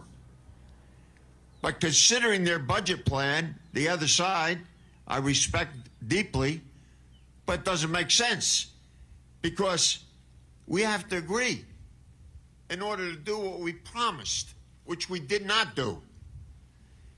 Just 13 days ago, we passed a terrible plan that hacks federal spending by at least 22%. This would be the biggest cut to non-defense programs in our history. Republicans are following the footsteps of their disgraced and indicted leader. Mr. Trump tried to chop 16%, $1 billion from the Army Corps' budget. Those are the facts. So the budget would gut the Department of Homeland Security. It could devastate our economic future and trade enforcement. So it's one thing to talk about it. It's another thing to put the money where your mouth is and do it if it's meaningful. Mm-hmm. Rolling back funding would slash customs frontline enforcement by 2,400 agents. Sounds like the IRS 10 years ago. These cuts would cripple our forced labor enforcement. Talk is cheap. I don't have to tell you, Mr. Atkins. So it's going to undo our work if we pass this budget. I'm a longtime champion of strong trade enforcement, but it is not free. I've long pushed for more funding for Customs Trade Office. Cuts of the magnitude my colleagues have proposed are devastating and reckless. Let's be very honest about these cuts, especially since we see the importance of federal investments right here today in Staten Island, USA. Thank you all for being here. Testimony was excellent. I'm going back to Washington in a few minutes to fight the fight. Thank you, Mr. Chairman. Thank you, sir. Ms. Fishbach is recognized.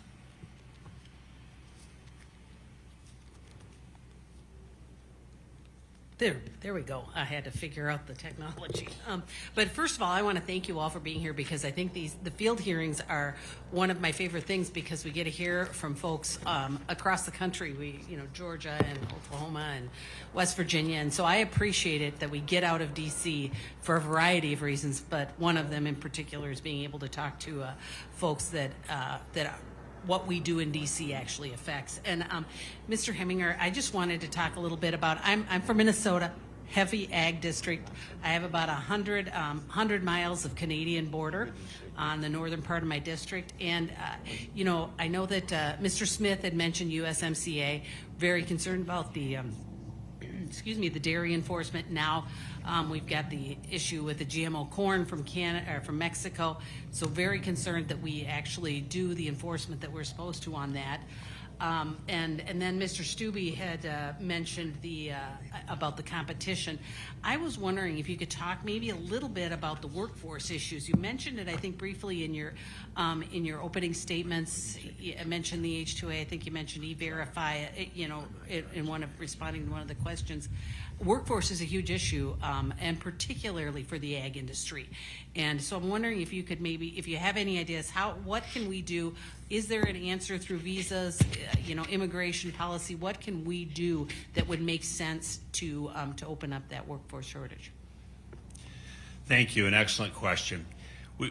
First of all, we need a comprehensive immigration program that we have kicked down the road for over 15 years. And with that, we have to have a system that at least gives a green card to these people that are here and been working hard. We had a reasonable bill in front of the Congress here 6 months ago or so, and it failed again. That's where we need to start. The H-2A program, I've participated for 15 years, unbelievably bureaucratic. We got it a little bit simplified and some things coming along to make it a little more workable. And then in the last 2 years, it's gone just the opposite way. Their formula to figure out the wages is absolutely bizarre. We are priced now so that when I pay overtime on the $16.95 an hour in my greenhouses and cabbage operation, I am double my competitors in Canada's salary. Double. They don't have to pay overtime, and their foreign visa program is more in the $11 to $12 program. And keep in mind, on top of that, we pay, we have brand new housing for the people when they're here. We supply them with all their transportation, including to and from the store. And then part of the program is we pay all their transportation to and from Mexico. In Mexico, they make it an hour here as a day's wage there.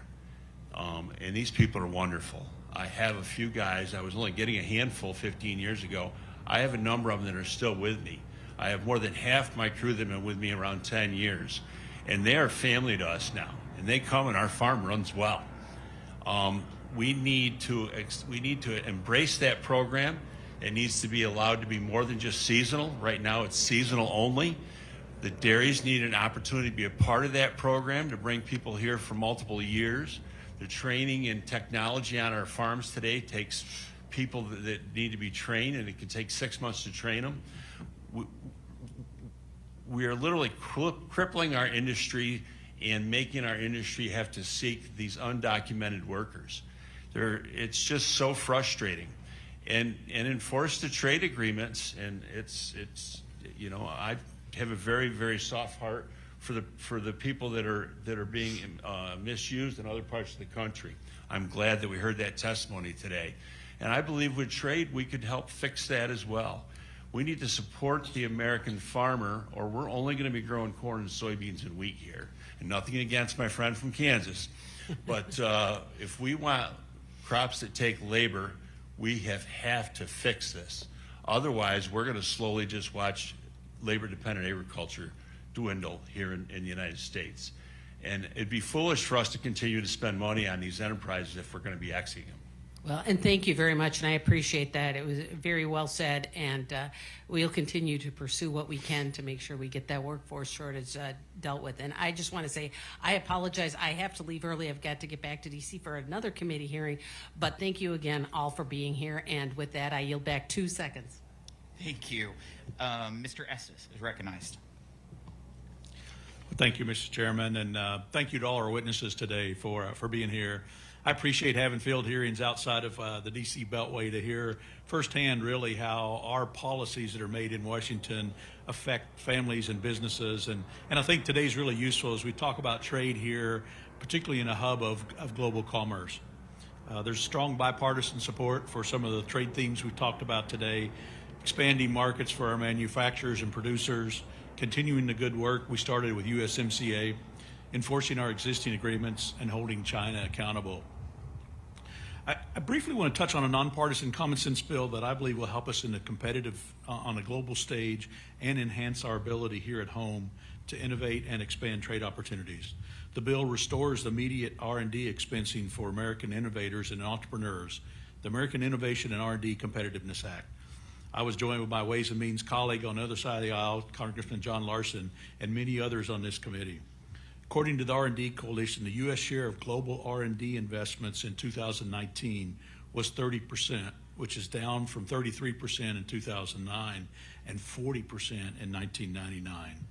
On the other hand, China, their global shares of R&D expense has gone up. It was 24% in 2019, a big jump from 5% in 2000 and 15% in 2009. That means that China's R&D expenses have grown by 400% in just 2 decades. By disincentivizing R&D here at home, American tax policies encourages manufacturers and production to move abroad. And we know where R&D occurs is critical for job manufacturing, job growth, and having jobs, period, that then allow us to export American-made products. Mr. Romano, the National Taxpayers Union called this bill a no-brainer and thinks that given its broad bipartisan support and real-world application, it should pass with ease. Do you agree with this as a no-brainer? And what would you say to my colleagues to help encourage them to support legislation like this?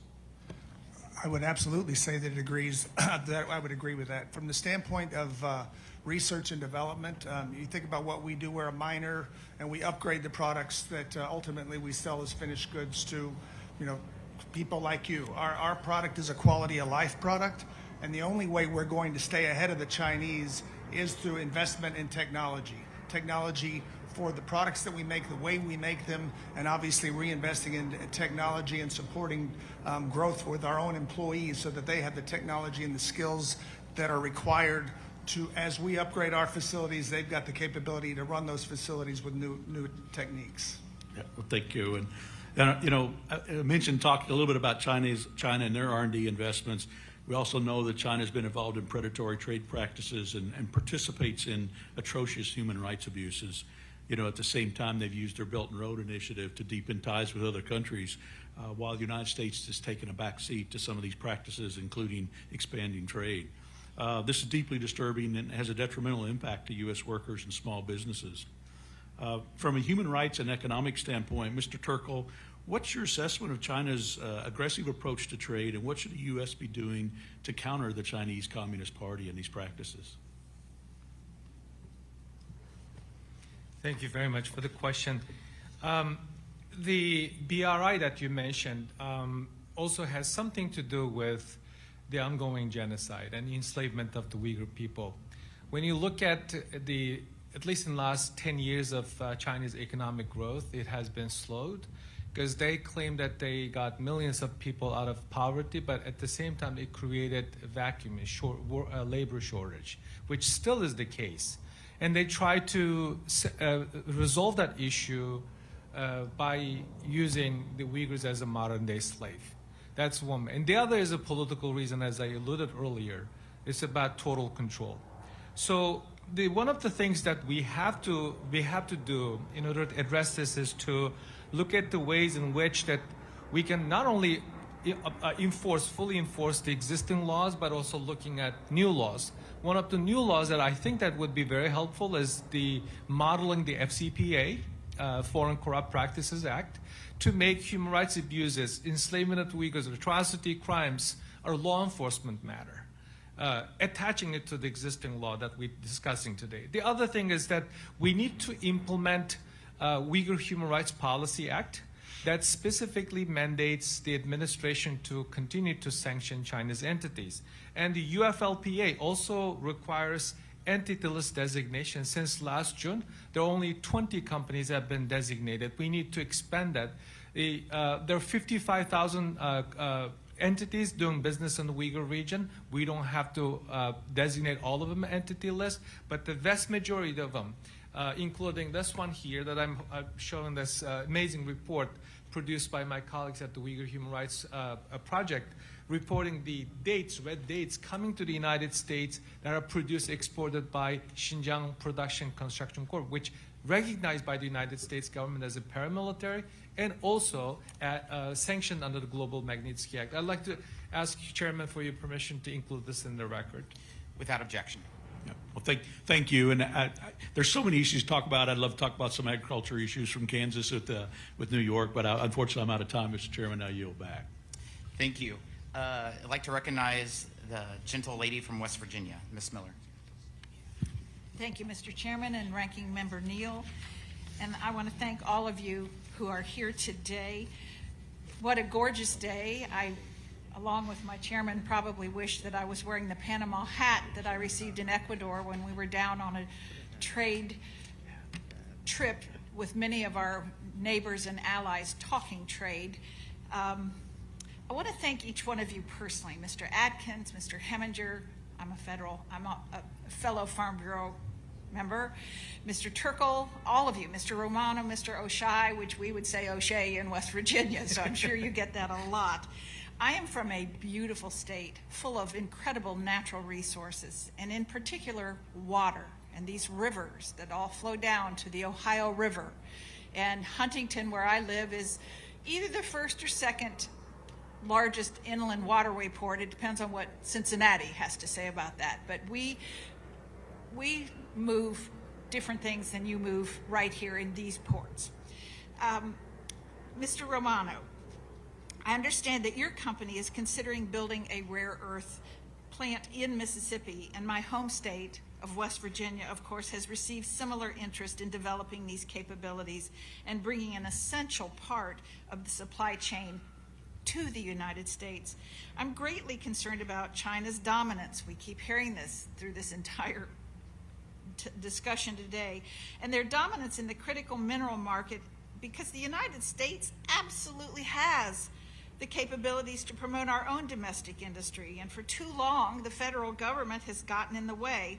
So we are working to be able to change that. Can you discuss what challenges your company has faced when deciding whether to develop a critical mineral processing plant right here in the United States?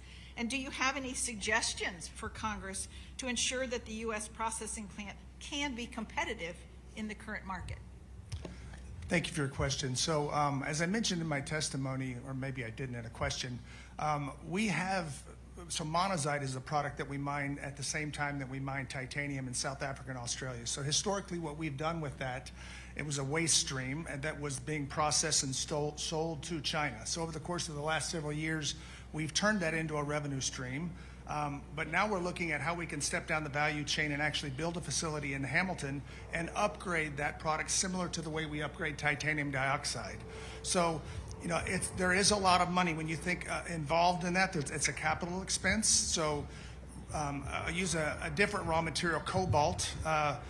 You think about, there's a company not long ago that just tried to build a mine there without any trade barriers. The mine came up and running, and what did China do? They dropped the price for cobalt. So they have the same capability to do that in rare earth applications, and that's why China owns dominantly over 90% of that. So I think we're uniquely positioned as a miner and also an upgrader of raw materials to look at Hamilton as a facility. We believe that's a great location for us to expand our footprint, support the local employment of that area, and also be able to develop products that will be used here in America and possibly even by the U.S. government. Monazite is the product that we would be selling into that for rare earth oxides, and it's used in military applications for F-15s. You think about every electronic device inside one of those F-15s has a motor in it. Those motors have rare earths in them, so it's also wind turbines, the electric vehicles. So we're looking to see how we can partner with companies in the U.S. to make sure that we have not only a viable plan, but one that is economical for us long term. One of the things I've thought in office is that I wish I had a degree in chemistry, particularly because of the natural resources. And I think about all the byproducts left over from coal throughout the years. But I'll switch direction with you a little bit to talk about how President Trump's Section 301 tariffs against China could have helped your company remain as a viable competitor.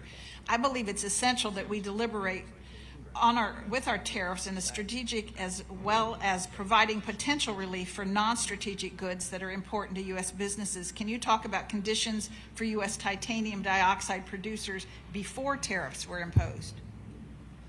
Yeah, so again, I've been with this company for many years, and I've seen many plants close over time. So we had production in Savannah, Georgia, where we made a titanium product that was specific to the paper industry.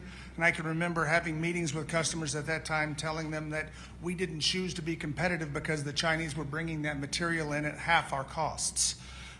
Ultimately, that plant ended up closing.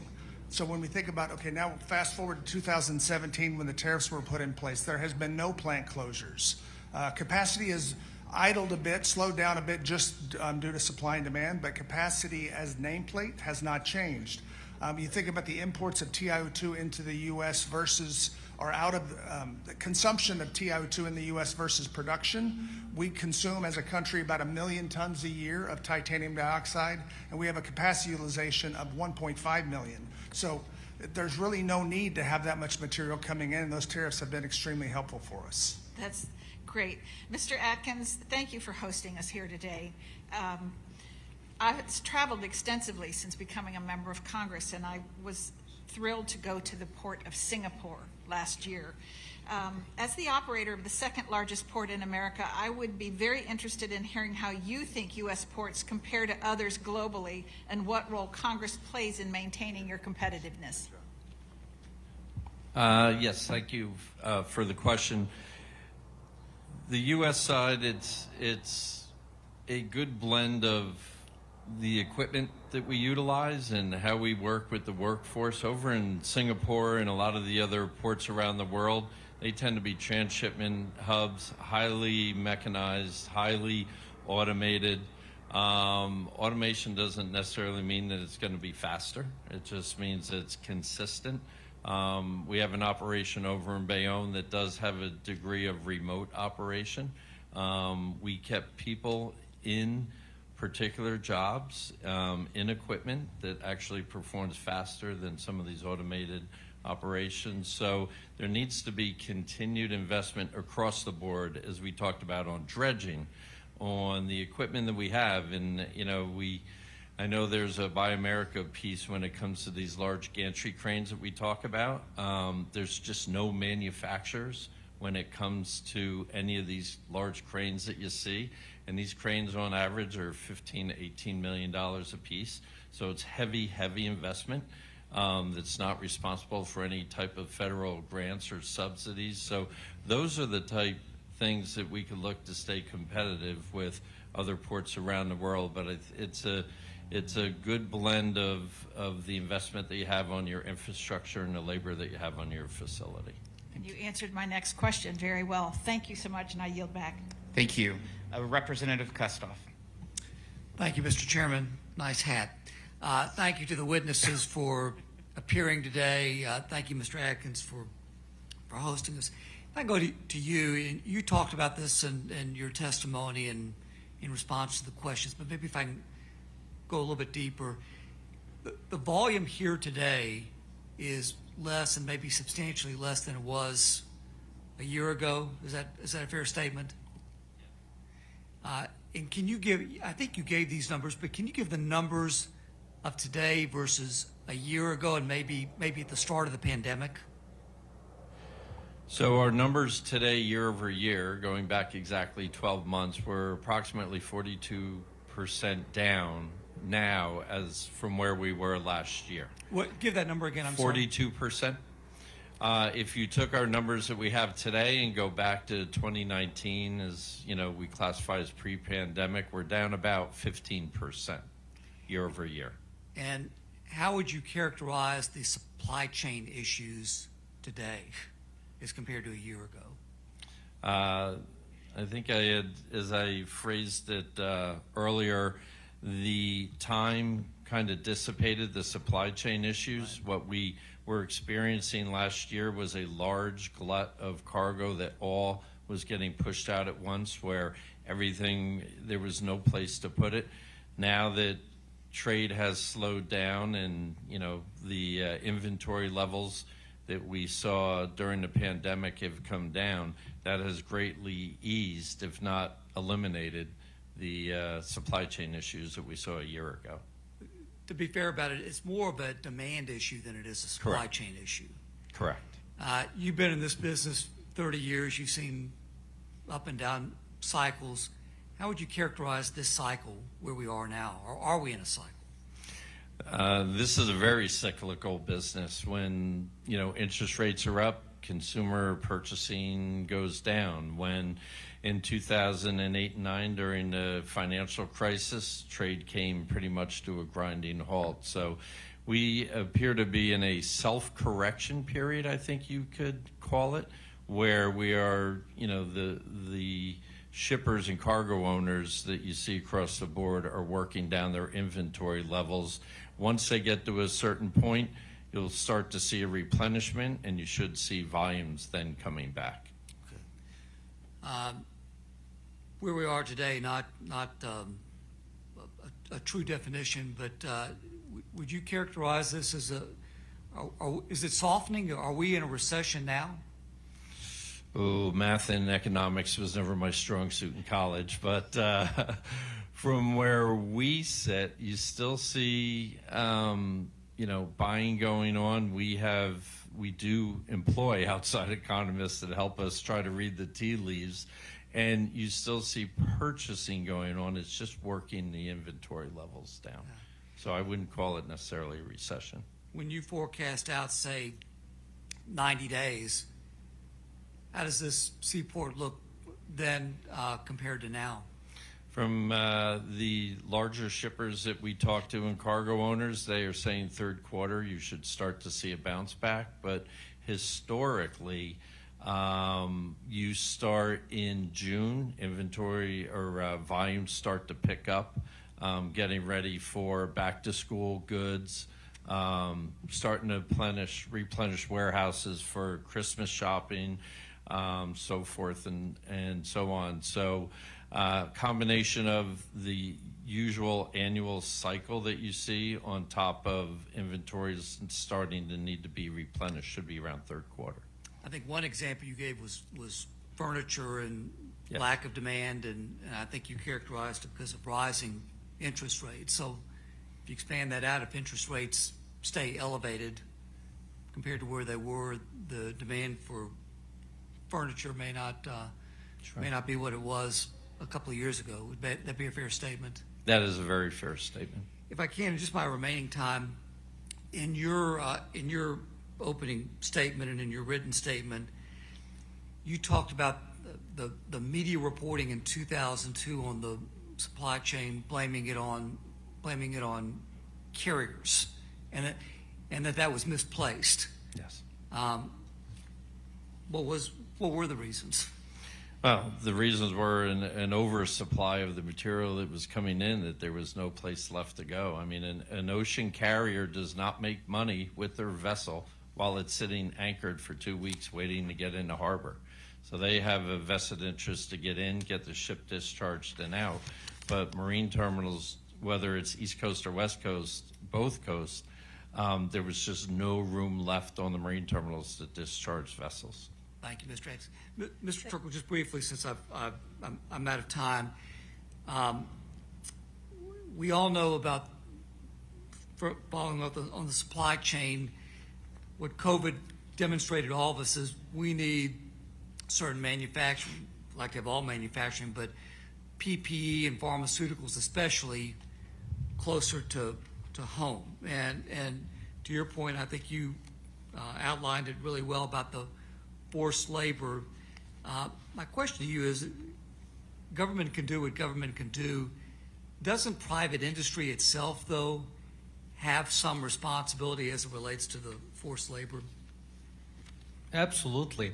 The private sector has been doing two things. One, during the process of passing this bill, they opposed to it, as you may recall. And then after the bill, this legislation become a law, they're trying to slow down the process of implementation. And then the third thing that they're doing is not publicly talking about the things that they have done.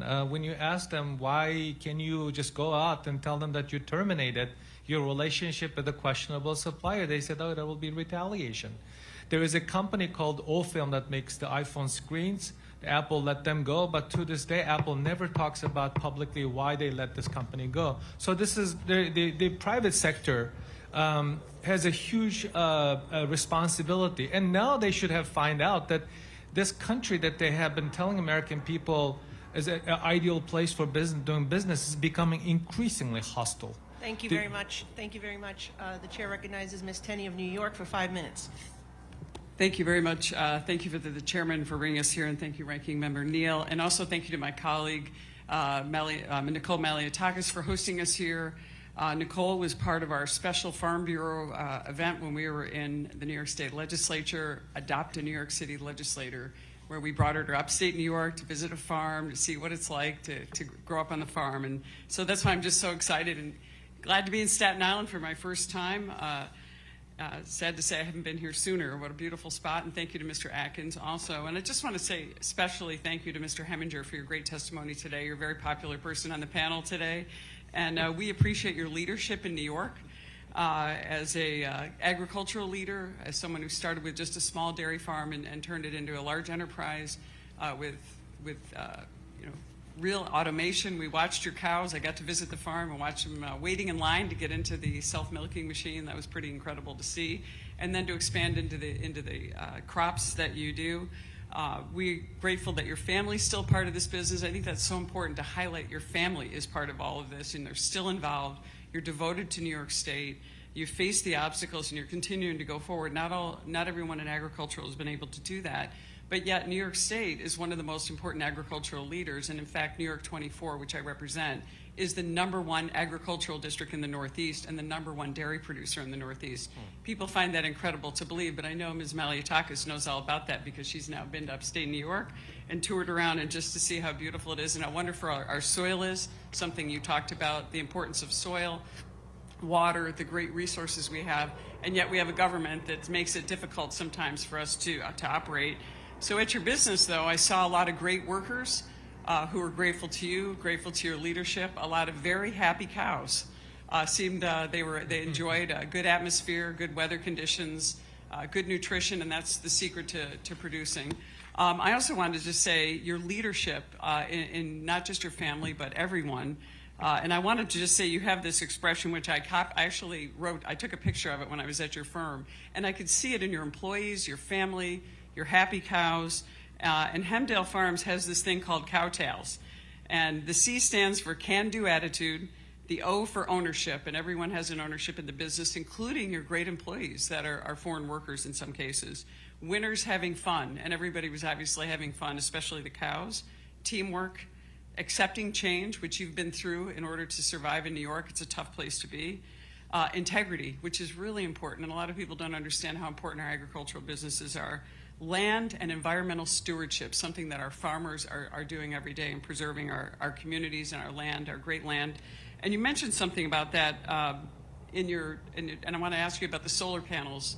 Instead of growing apples, we're growing solar panels as a specialty crop, and I say that as a joke. And service to community and family. And I just want to say this is a great motto that you keep, and that's why I think a secret to your success. Pretty much everyone's asked you about all the different issues, whether it's dealing with the USMCA, the unfair trade with Canada, your 30-year struggle to get your products into Canada and around the world. And then you also talked a lot about labor and our farm worker labor bill that we've tried to get through in many ways, and having people understand that, the challenges with E-Verify. But I wanted to ask you a little bit about what I mentioned just now is the specialty crop known as solar panels, and a little bit about what's going on with energy in New York State. So the Democrats, who control everything in New York State on the government level, in terms of the state, just passed a $229 billion tax and spend package, the largest budget in New York State history, even beyond what we thought after the American Rescue Funds of $12 billion were inserted into it. This makes the budget the first ever to ban hookups to natural gas coming down the road. How is energy impacted in your district, your operation, as a multi-faceted agricultural industry, and what's the future with this, and is this sustainable? And considering the cost of whether we're talking about the cost of fertilizer, maintaining your dairy operation, maintaining all of your operations to get them to market. Well, thank you for the compliments, Congresswoman Tenney. We are very concerned about this energy piece. To me, it is way too much, too fast. You'd be interested to know my greenhouse operation had the land already to expand to a couple more greenhouses, waiting for the farm labor bill to get resolved. And because of that and where we are today, we have not built them greenhouses. We're turning business away. Those greenhouses are heated by propane. No one's figured out how to heat a greenhouse efficiently with electric yet. And we dry the corn that we have to feed the cows in the winter for grain. That portion of their diet we dry with propane.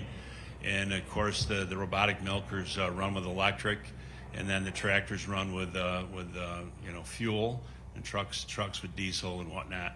I'm very concerned. I'm actually confused. I don't believe that this is going to work.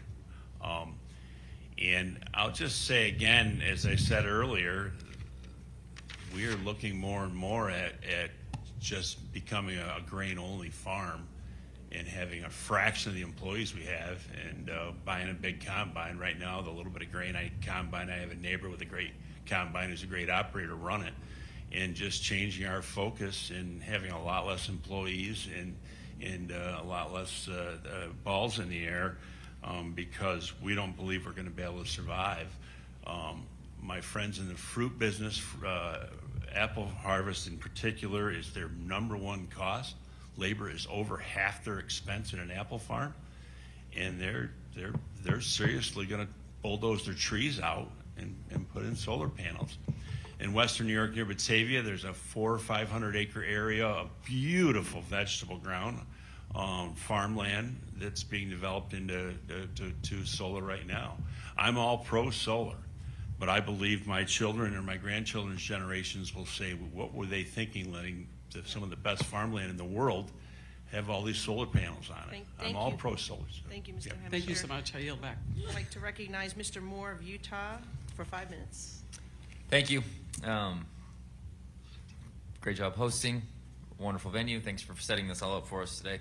Mr. Romano, your line of questioning with my colleague from West Virginia actually hit on a lot of the things I wanted to talk about. So instead, I'm going to pivot and actually ask you and Mr. Turkle to just reiterate for the group today just the salient point in both of your areas. Mr. Romano, you're talking a lot about competitiveness with China and some of the unfair practices that they're doing with respect to international trade. Mr. Turkle, we're talking forced labor camps in Xinjiang province with the Uyghur population, something I'm proud that the U.S. is working on. We're not there yet, but we're taking action on this. Just make it, just clearly communicate to us one more time, what do we and the rest of the world, or those partners of ours across international coalitions, need to continue to do or do more of to combat both of your areas of influence and of expertise? So, as I mentioned, I gave a couple of statistics around what's happening in other areas of the world where things like Section 301 are not being utilized. It's very public what some of the Chinese companies are doing. Actually, I've got a document here that shows what the largest company did. I made reference to it in my presentation, where they're publicly saying, they're at 50%, they're adding more capacity, and their goal is to see the removal of Western suppliers. So it's not just in the U.S. We operate on 6 different continents. The U.S., we have our largest TiO2 facility, but we also operate on every continent. We sell into 120 different countries. We have a plant in Brazil where exports into Brazil have gone from 60,000 tons to 90,000 tons. It's the way they are continuing to penetrate using stolen technology in many instances and then expanding that.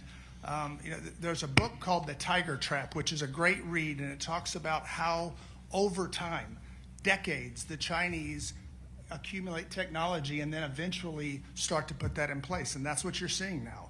We've had experience with plant closures in Georgia, as I've mentioned. We closed a plant in Antwerp. There are at least 2 companies today in Spain and Germany that are looking at closing down. So it's not just the U.S. The U.S. has done a great job of managing that and, again, protecting U.S. business and particularly our businesses. But it's continuing to reinforce what's been happening and continuing to reevaluate, are those tariffs high enough? Today, the Chinese, you can use an average price of our product today is around $3,000 a ton.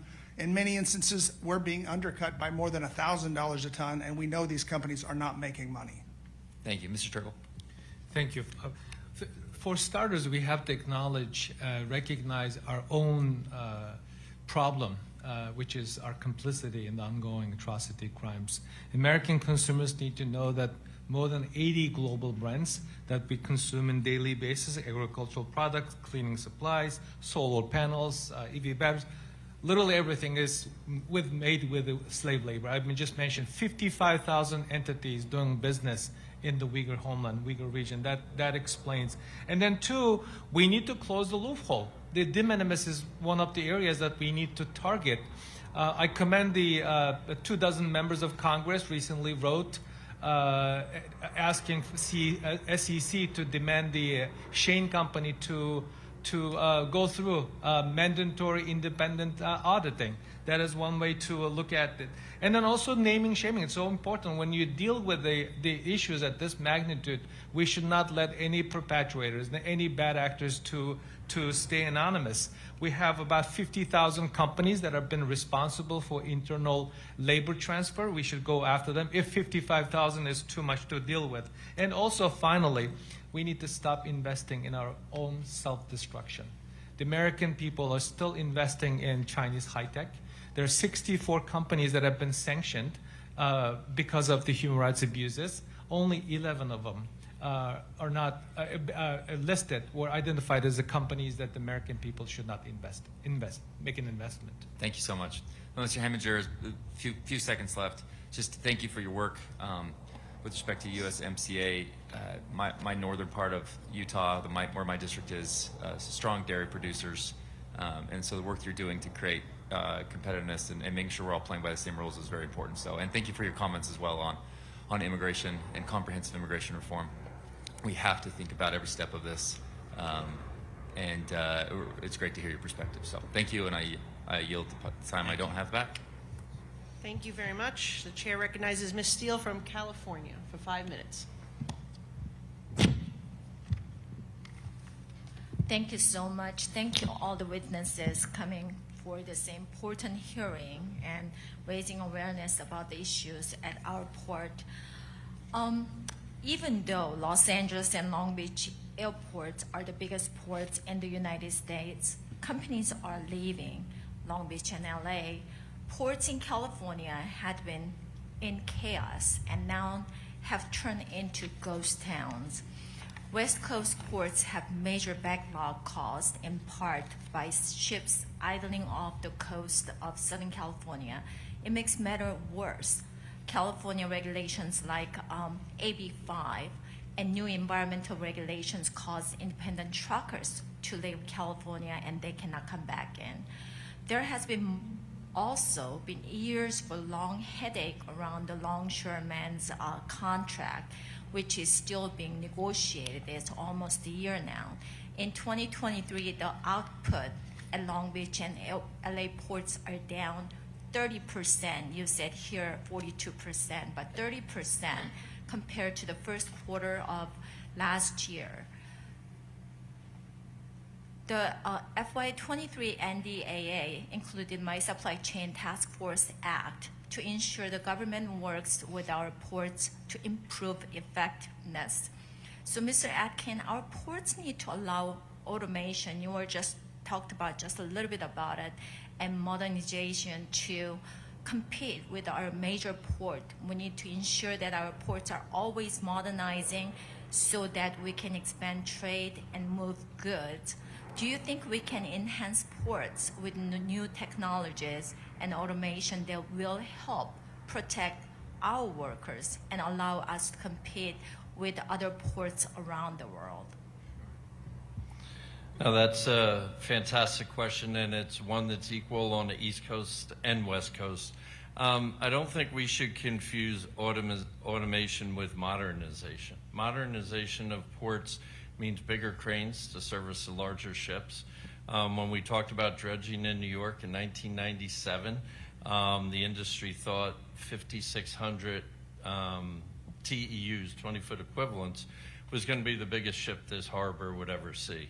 We are now handling 16,000 TEU-sized vessels, and they're scrapping vessels smaller than 8,000 TEU. So modernization really is keeping up with the size of the vessels, looking at sustainability with hybrid equipment, all-electric equipment, and also using data to be able to streamline and pass off cargo from one part of the supply chain to the other.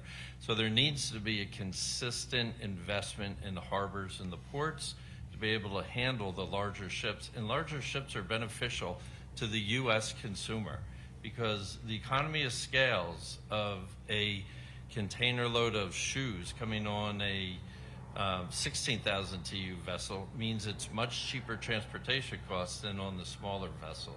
So it's incumbent upon government and private industry to keep investing in the infrastructure and modernizing these facilities, and everyone benefits from that.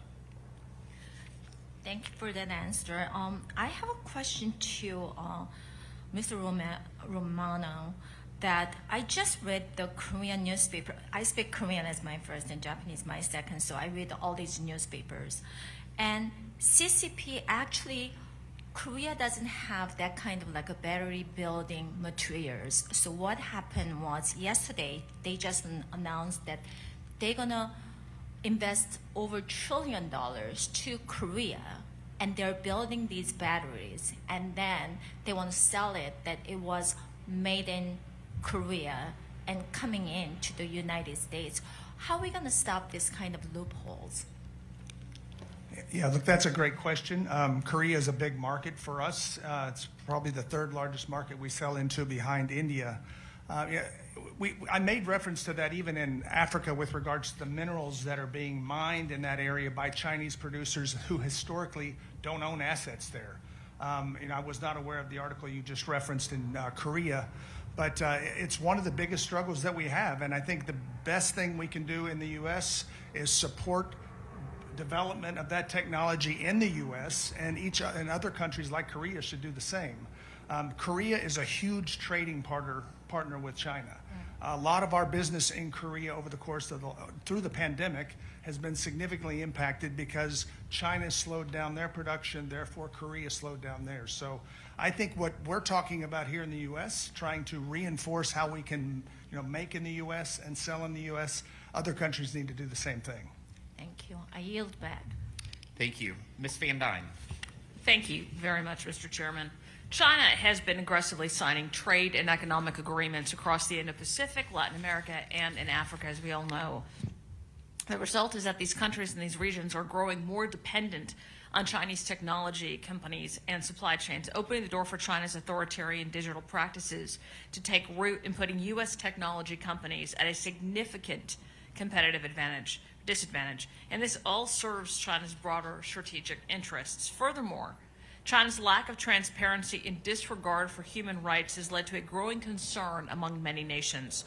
I recently traveled to Cambodia and Singapore to discuss trade issues, and the resounding message that we heard was the Biden administration continues to leave a void that China is more than eager to fill. And as a nation, we must reclaim our leadership on the global stage and hold China accountable when it comes to its trade and global influence. Trade enforcement must be targeted to cut off unfair trade while facilitating swift movement of fairly traded products. Small businesses facing historically high inflation and a protracted supply chain crisis cannot afford all of this unnecessary red tape. The United States must hold China accountable for its human rights abuses and predatory trade practices that devastate American jobs. And I'm glad to join my colleagues on this committee and work to improve our supply chain and advance a trade agenda that protects American workers.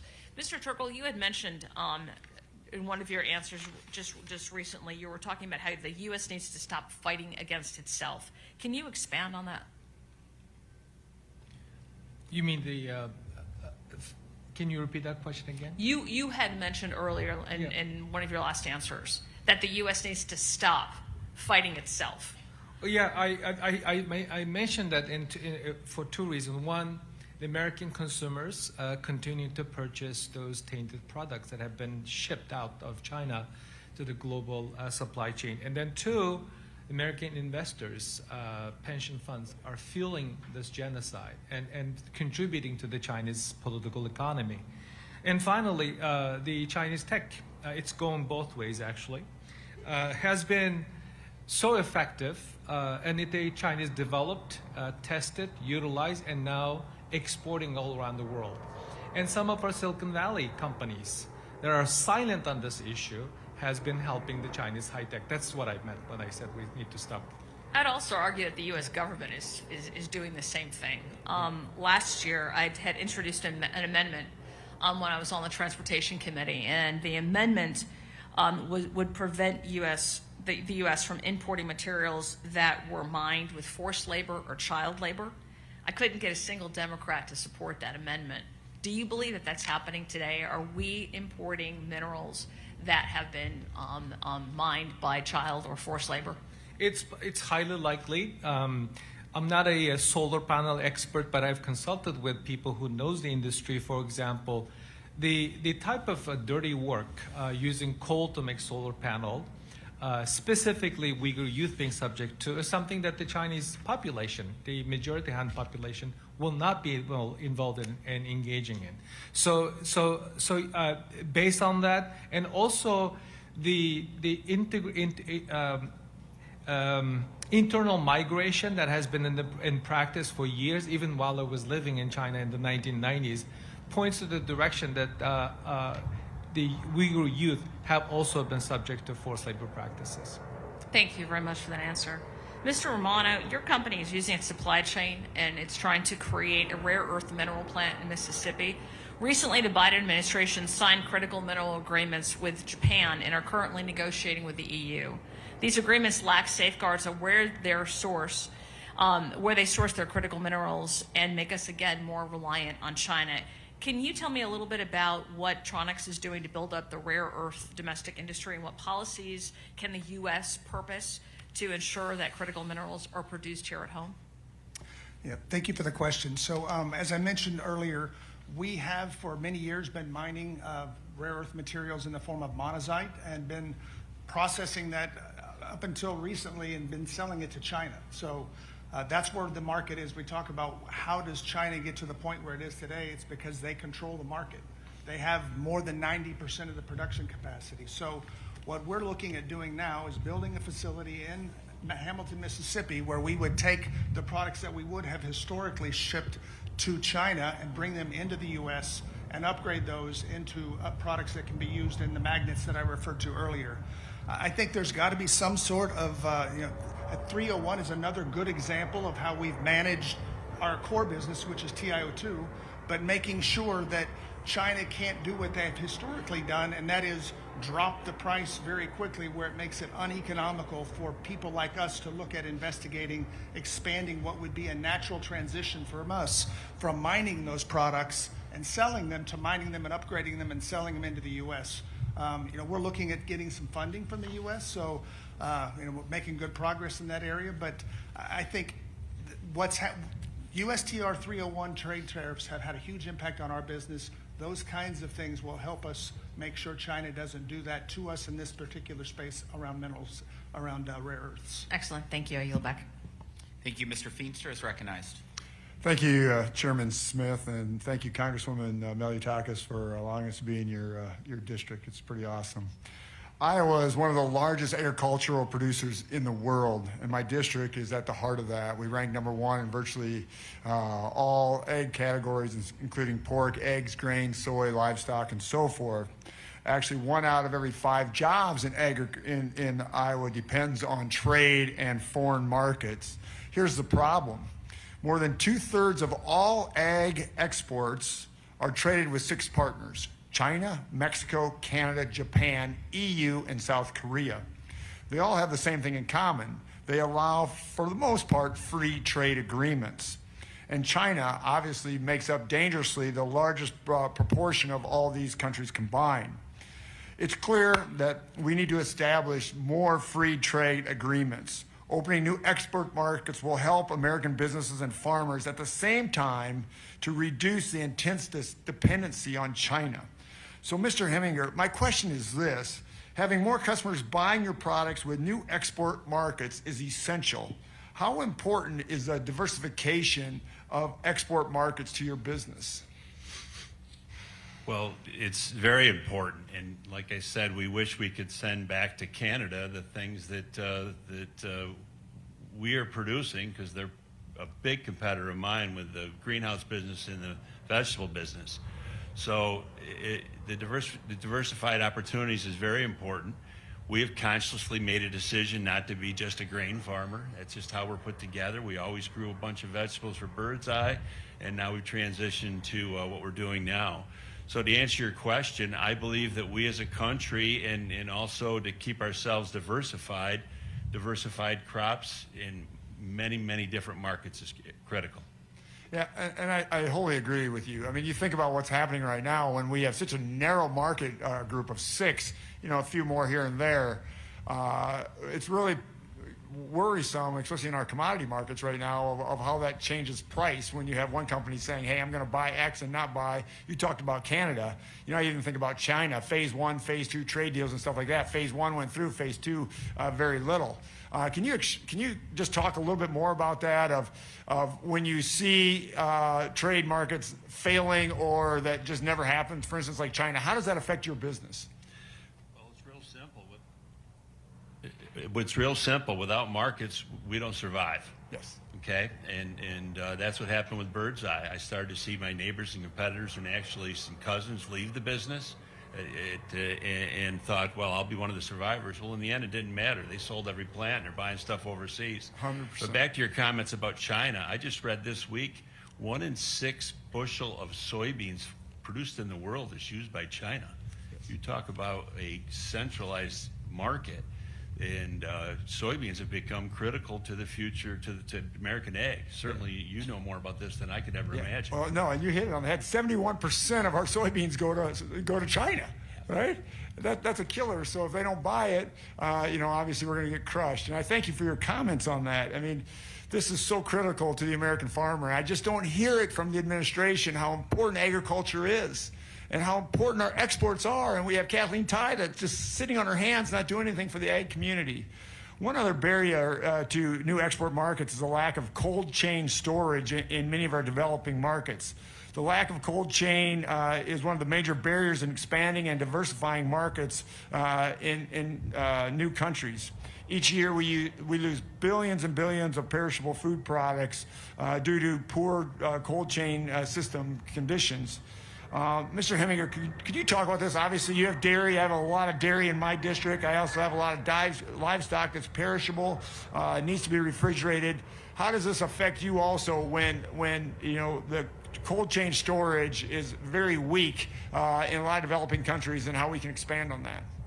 Well, it's just common sense. We have to have a cold chain to maintain all the way to the consumer at the other end, and without that, food spoils. So your point is well taken and very important. Yeah, thanks. Again, we talk about expanding markets. We need free trade, but we also need developing countries to look at how we can handle cold storage. I mean, that, again, helps dairy, helps livestock, helps all our producers. Again, this is all tied in. Then finally, I think I got, if I can see the clock, I got a little bit of time left. Mr. Heminger, you said this in your testimony, GMOs are the most important scientific breakthrough in history for the future of feeding a hungry world of 8 billion people. We know GMOs are so essential. And yet there's a lot of countries like Mexico and others that are sort of stepping back and concerned about this. What would you say to those countries? There is no scientific base to stand on that say that GMOs have any concern at all. You can actually find natural GMOs in our foods that have evolved on their own. And there's not a question in my mind that as we continue to go from 8 billion people that we hit last fall in the world, and they're talking about it being at 9 billion people here in a bit, that we need science-based technology to feed this world. And I just hope we have an infrastructure to get the food around the world to the people that need it. Yeah. Well, thank you. I want to thank each one of you for each of your testimonies. It is so critical that we expand our export market and do things, even in the Ag Committee, when we have the next Farm Bill coming up with MAP and other areas that we can grow to expand our export markets. And it's got to be the #1 thing for me in agriculture to get done here in the next Farm Bill and through Ways and Means. It is so essential for this country. Thank you, and I yield back. Thank you. I want to thank every member of our committee. I want to thank the ranking member, Nil, for being here, Republicans and Democrats, part of a historical hearing where it's, like I said, they say it's the first outside full committee hearing in 100 years, and it's right here in Staten Island. I also want to thank the Global Containers Terminals here in New York for hosting it, and also the Port and Police and Guards Union and the International Longshoremen's Association for all of your support, and of course, Miss Representative Malliotakis for hosting it. We appreciate your hospitality. Please be advised that members have 2 weeks to submit written questions to be answered later in writing. Those questions and your answers will be made part of the formal hearing record. I want to thank each and every one of you again as well for taking time out of your busy schedule and for being here and sharing some good information. With that, the committee stands adjourned.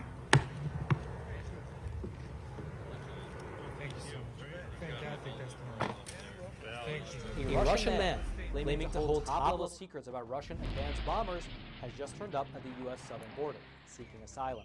The man claims to have been an engineer at a production facility over in the city of Kazan, and he says that he possesses top-secret information about the White Swan Tu-160, which is the most advanced bomber in the Russian arsenal.